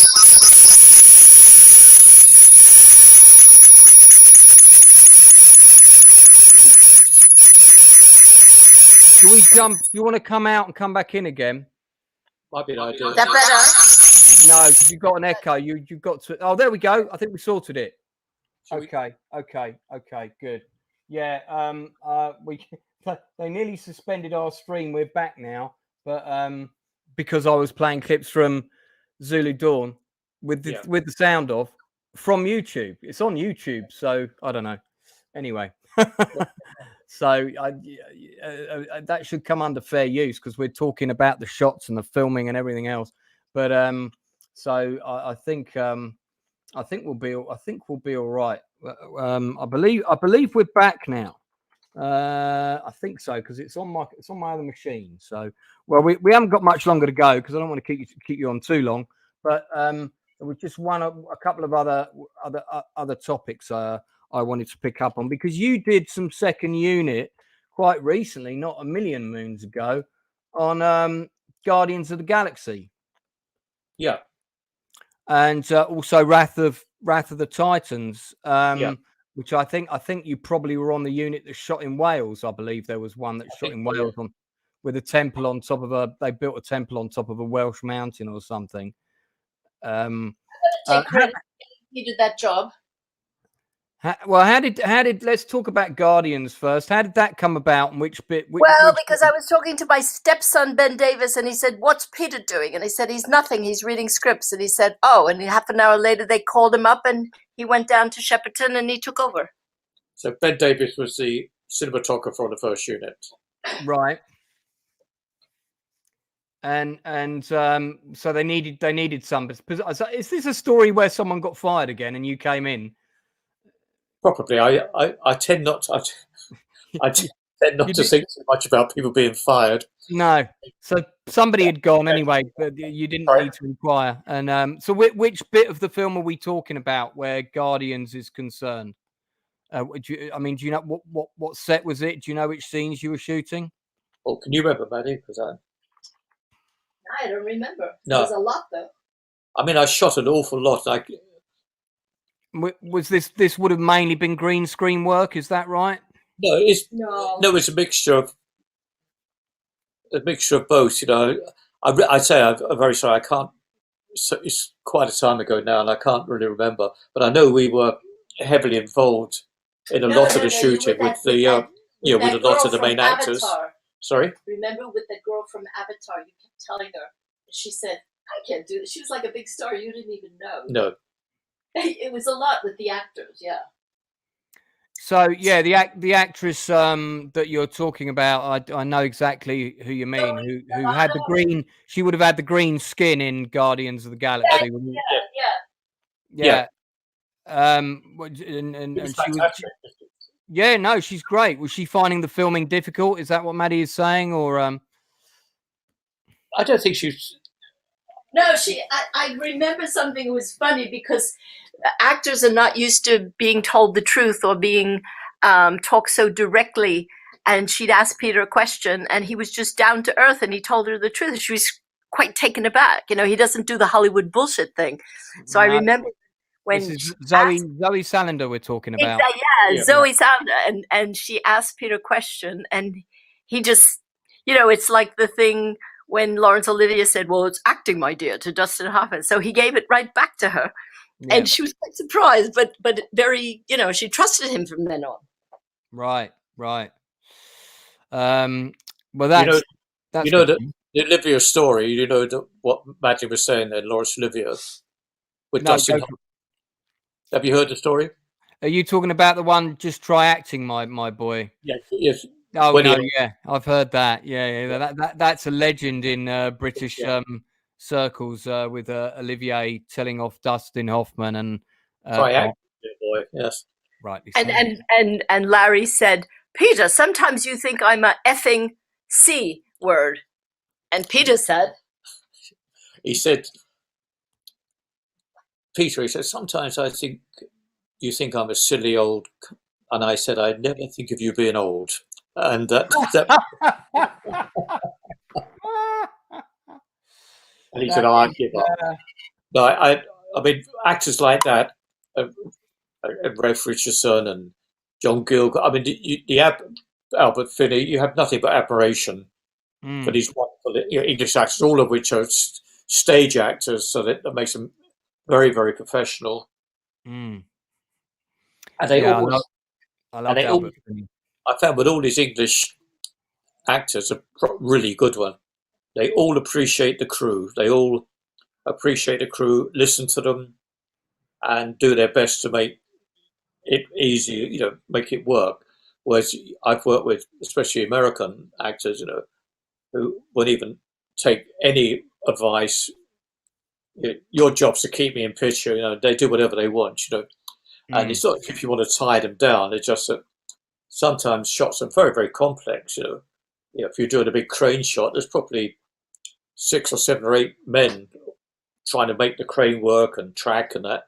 And everyone has to know what they're doing and what the movements are. And sometimes you meet the very nasty piece of work that does everything he can to make that almost impossible, which I never understand, because we're all there for the same reason, to get the best on the screen as we can.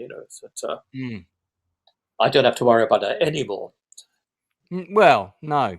Oh God, I wish I'd met you 20 years ago, but you're still around to tell these stories, and these are important things for people to hear, and it's a level of knowledge that, like I said to you, the people of your generation are a dying breed, and that level of skill and competency and all the history that comes with it and all the stories that come with it, it's a diminishing circle. So this is why I really wanted to interview you, because I think it's important for people to hear these things.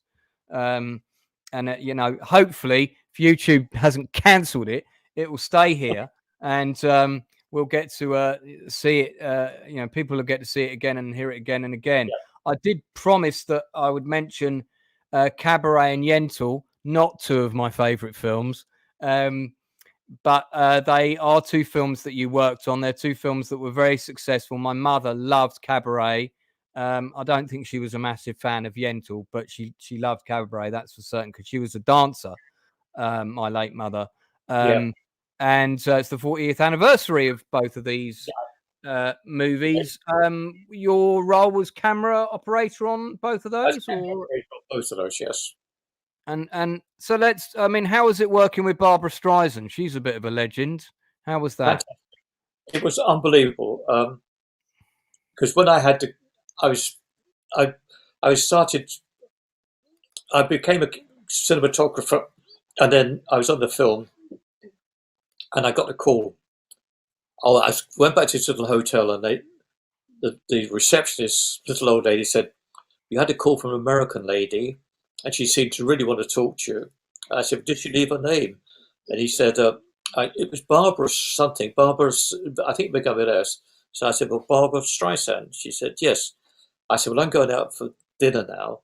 If she calls back, to make sure it's her, ask her to sing on a clear day." Peter, that is not the story at all. And that is totally not the story. It is the story. You weren't there. And you were fucking. Madelyn, let him finish. Let him finish the story. I can't believe this. I was there. You weren't even born then. No, but I've heard this story 1,000 times. You thought it was one of the continuity girls playing a joke on you, and you said you'd done very well, and this and that. She said, "No, it's Barbara. It's Barbara." And then you said, "Okay, you're Barbara. Sing on a clear day." Did I? Okay. Yes, and she did. And she did. Yes, she had. You know. On a clear day, because you have said that hundreds of times. Okay. All right. Sorry, Jeff. Recap. Go on, Peter. No, but I won't tell any more stories. Gotta be interrupted. Anyway, one of those stories is true, and she did sing on a clear day, and I did realise it was her.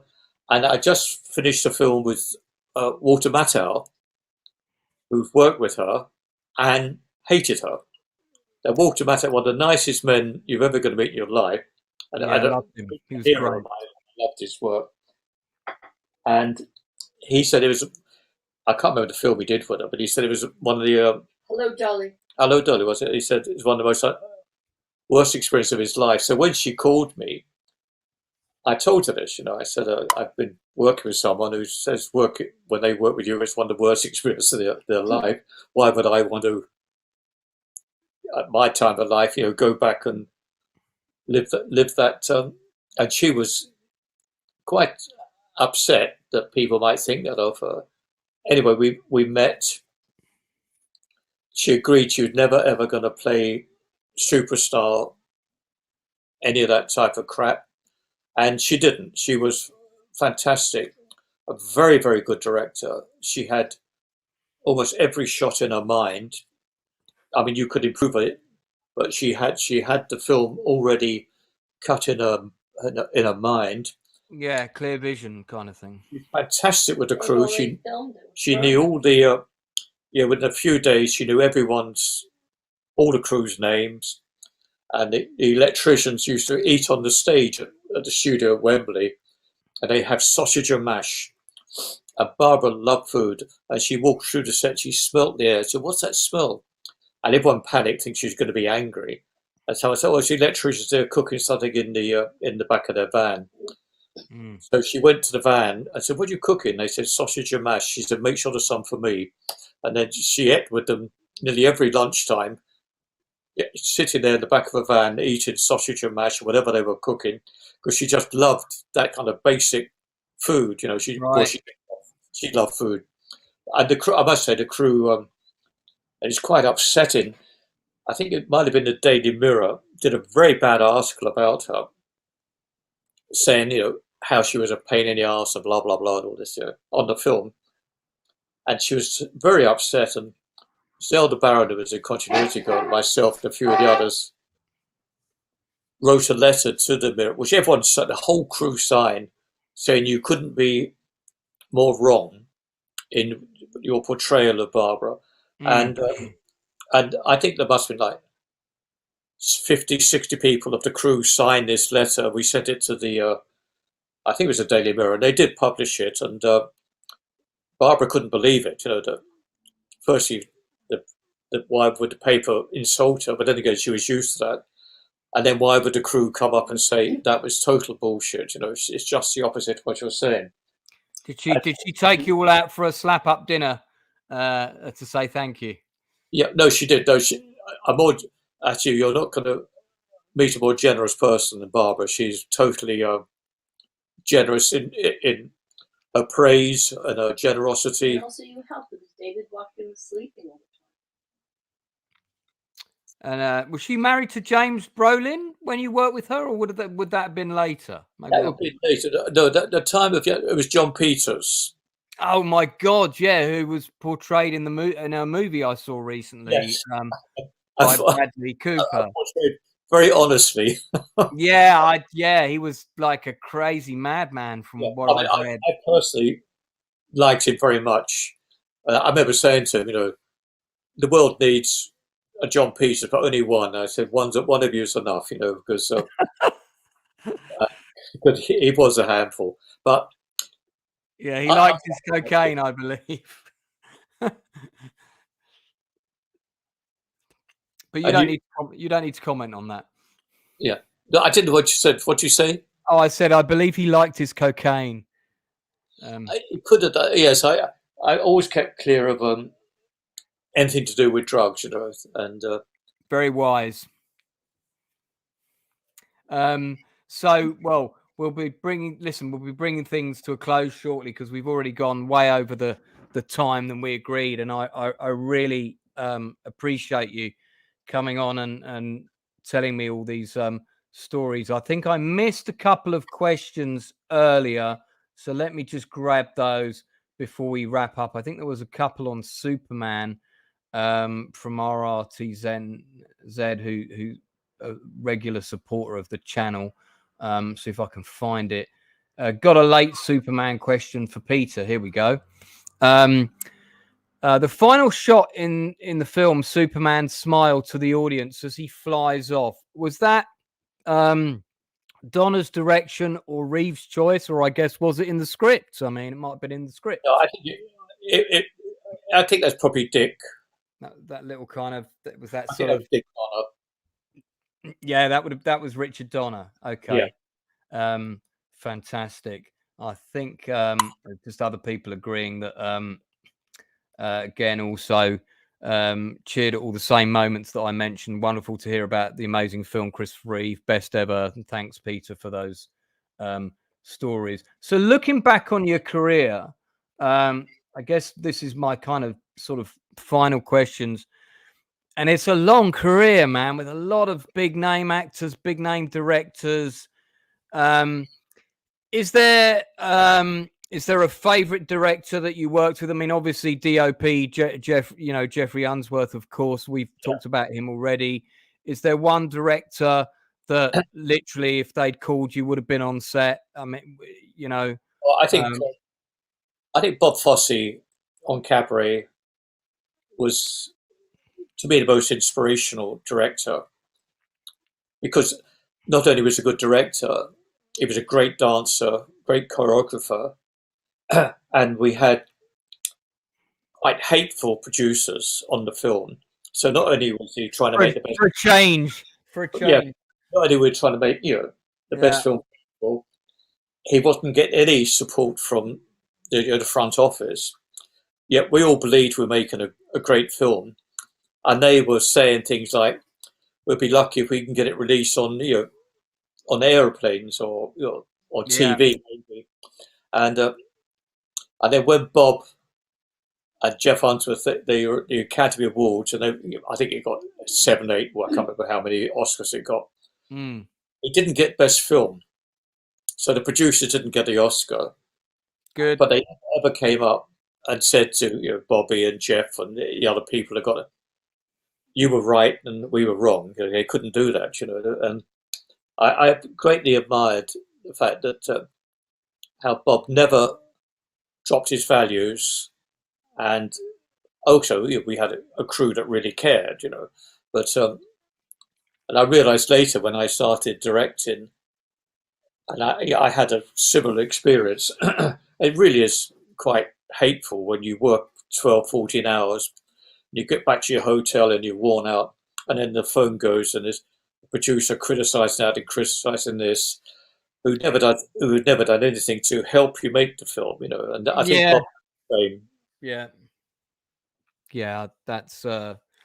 that's a story I've heard time and again, and no doubt will. I mean, so Bob Fosse, and actually, I didn't pick up Cabaret too much. I just was Liza Minnelli nice to work with? Wonderful. Because she was quite young then. Oh, that was her breakthrough film. That was a breakthrough film, and probably the best thing she ever did, because it was almost like it was made for her.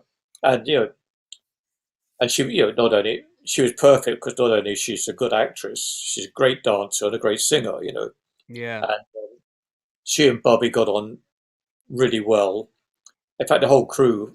It was just a very nice experience, Apart from the producers, but that aside. But that doesn't. When you're close to the crew, they don't. They learn quite early, that. And we were warned. I can say it now. But the German production secretary, who was a wonderful lady, she would warn us what they were saying.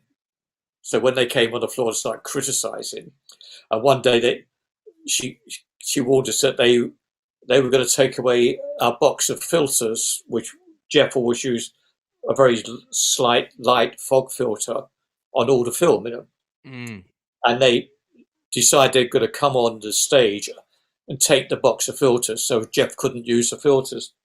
And we got warned about 5 minutes ahead of time, and my assistant John made up a box of filters, mostly plain glass, hid the filters that we used in another box.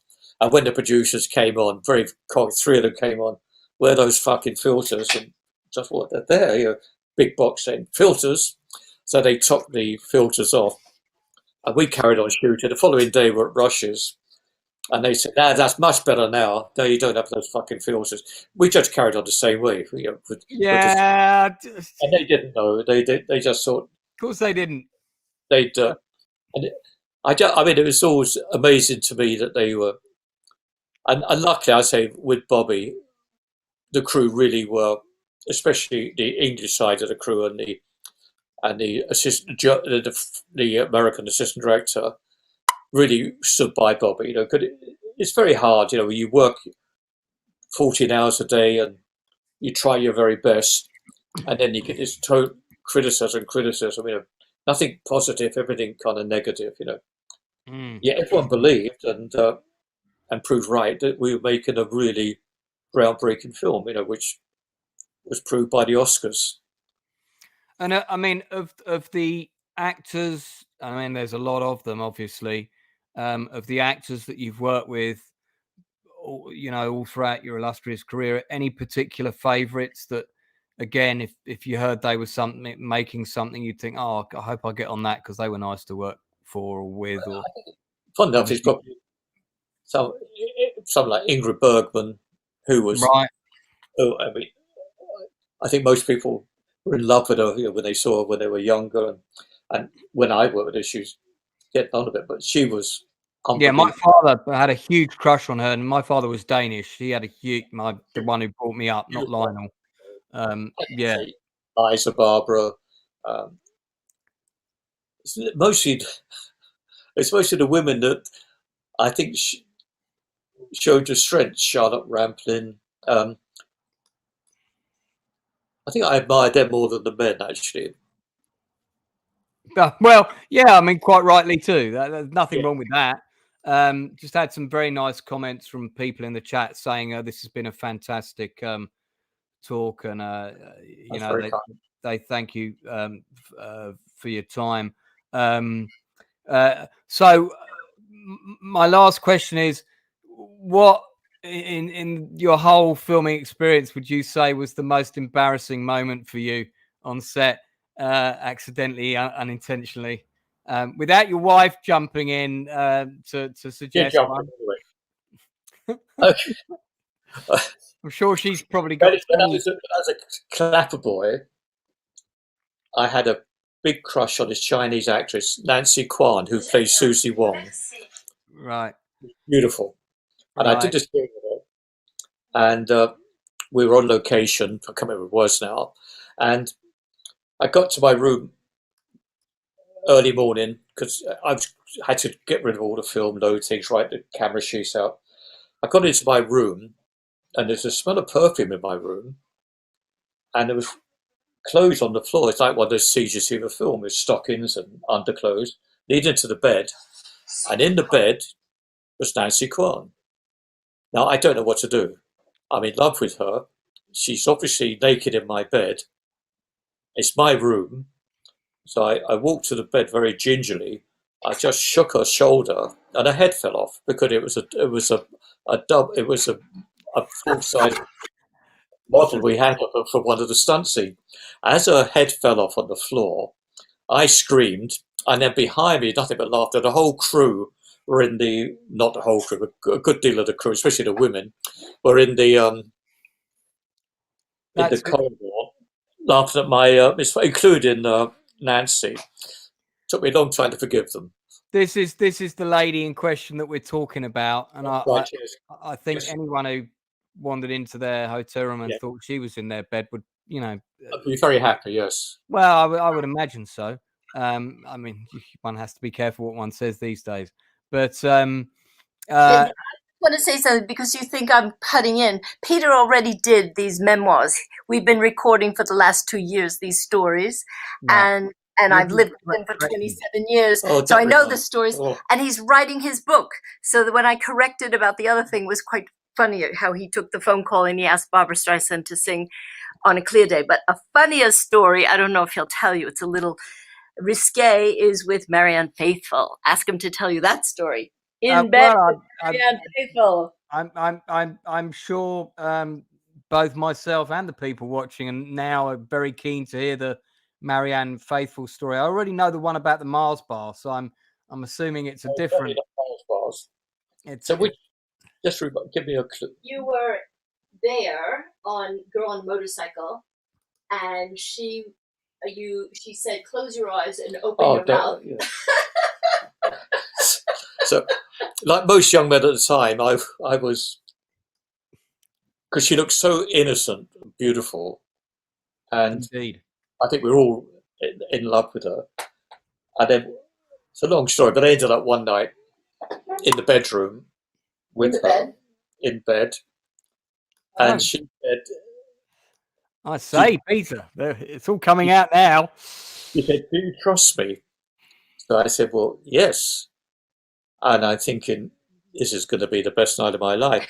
She said, "So if you trust me, would you close your eyes and open your mouth?" I went, "Oh, yes." So I lay there, my eyes closed. I could feel her coming closer and closer to me. Her lips went across my lips. And the next thing I know, was the worst pain I've ever felt in my life because she had 2 lungfuls of marijuana. I breathed them straight into my lungs. Uh, I don't smoke. I've never smoked in my life. And suddenly I got kilos of this smoke coming out my ears, my nose, my arse probably, choking to death. And she thought she would do me a favour. And it took me about 10 minutes before I could actually talk again. And I say, I don't know if you're a smoker. I'm not a smoker, so inhaling was. I'm not now. No, I'd smoked back in the I day. never inhaled, what they call woodbine or any of the little cigarettes, and to have 2 lungfuls of marijuana breathed down me was more than I needed. After 10 minutes, were you able to get a kiss, or did that? Was that? That's another story. That cost you money. That's that. To find that out, you will need to buy Peter's biography.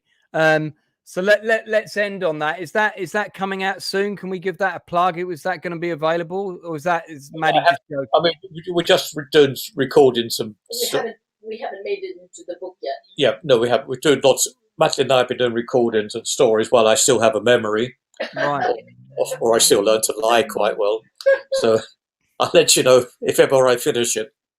I mean, listen, that'd be fantastic. I'll tell you what, if you do finish it soon, why don't you come back on and we could listen. We could easily do this again and cover a whole load of other stuff. Yeah, and then we can plug the book, and maybe you can give a copy away to somebody who's watching or something. Like we did with Alan. Yeah. Listen, Peter and Maddie, I look forward to the day when I come and have a glass of wine with you in Normandy, which I hope will maybe even be next year, because I believe that's where you are right now. It is that, but we spend time, in Shepperton where we live, and here between the two. So I think trust me, I'm quite. I don't need to be convinced to come to France and have wine. I'm quite happy to do that. No, we would definitely do that. I'm so grateful that you took up my offer, and in a way, this friendship that we now have is kind of continuing our late friend's legacy. In a way, he was very good about connecting people. That was kind of how me and him met. And I did notice that there was I was suspiciously seated next to John Glenn on the table at Alan's memorial, who sadly didn't turn up. Yeah, but I think that was TT and Alan's doing. They were trying to I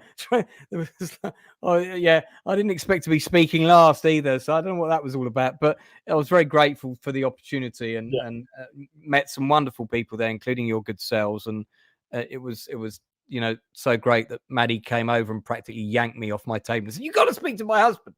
So and I'm so glad that she did. Thank you so much for coming on. And I know it's late there now, so I'm going to let you guys go. I'll take you out of the stream, and then I'll just do the wrap up that I need to cover on my own. So, Peter, thanks so much, and I'll speak to you again soon. I hope so. I hope so too. And good night, Maddie. I know you're still there, lurking about behind the Triffid somewhere. Yes, our friends have a restaurant, and they're holding it open for us, so we got to go. Oh my God! Okay, you should have said. I would have ended ages ago. Yeah. Fantastic. All right. Thank you so much, guys. Going to take you out now. So that was the great Peter MacDonald and his wife, Madelyn, who were with us earlier this evening. I think I maybe showed a bit too much of Zulu Dawn, although the sound was off and it was in context of what we were talking about, because Peter was there and he shot most of the shots that we were looking at. So I will be appealing that on the YouTube stream, and hopefully it'll get reinserted. I certainly hope so. Nancy Caan is still alive, so maybe we can find a way to reach out to her and facilitate a reunion when Peter comes back on with his book. Who knows? So, guys, coming up on the Outcast Creative channel, just to let you know, we've got some fantastic streams lined up. So I have got the next one, looking at my diary, is where are we? Okay, so I think I've got one coming up this Wednesday with a young screenwriter, Sierra Rose Pickering, who's got a great career ahead of her. She's going to be talking about what it's like to be a up-and-coming screenwriter. Then we also have a special stream with these model builders, people who build miniatures, specifically Jerry Anderson stuff. Robert Denham and several other diehard Jerry Anderson fans recreate studio-size models of all the Jerry Anderson craft and their like, and they're going to be bringing on loads of them on camera for us to have a look at. You're going to see stuff from UFO. You're also going to see stuff from other shows like Battlestar Galactica and that kind of thing. So if you're into your sci-fi, you're into your Jerry Anderson, you like your miniatures, like the ones up there, we're going to be looking at some of the big studio models as they were for the actual show, close up, and talk about how they're built and how long it takes and all that kind of stuff. So that's also coming up on the stream. And then I have got Craig Fairbrass coming up sometime in July. Still need to sort out the date. So the model makers are on the 13th of July. Sierra's Pickering is on the 6th. And I've also got actor, a good actor friend of mine, Stephen, coming on to chat about all things to do with his career. And he's had a fantastic career being in films like Lock, Stock and Two Smoking Barrels. He was also in The Bodyguard on stage, which I went to see. Now he's based in Los Angeles. So he'll be talking about how his career's taken him over there. So that's Stephen Marcus coming up. I think that's next Sunday week. So Sunday, the 10th of July, I got Stephen Marcus as well. So plenty of guests coming on, more to come on after that.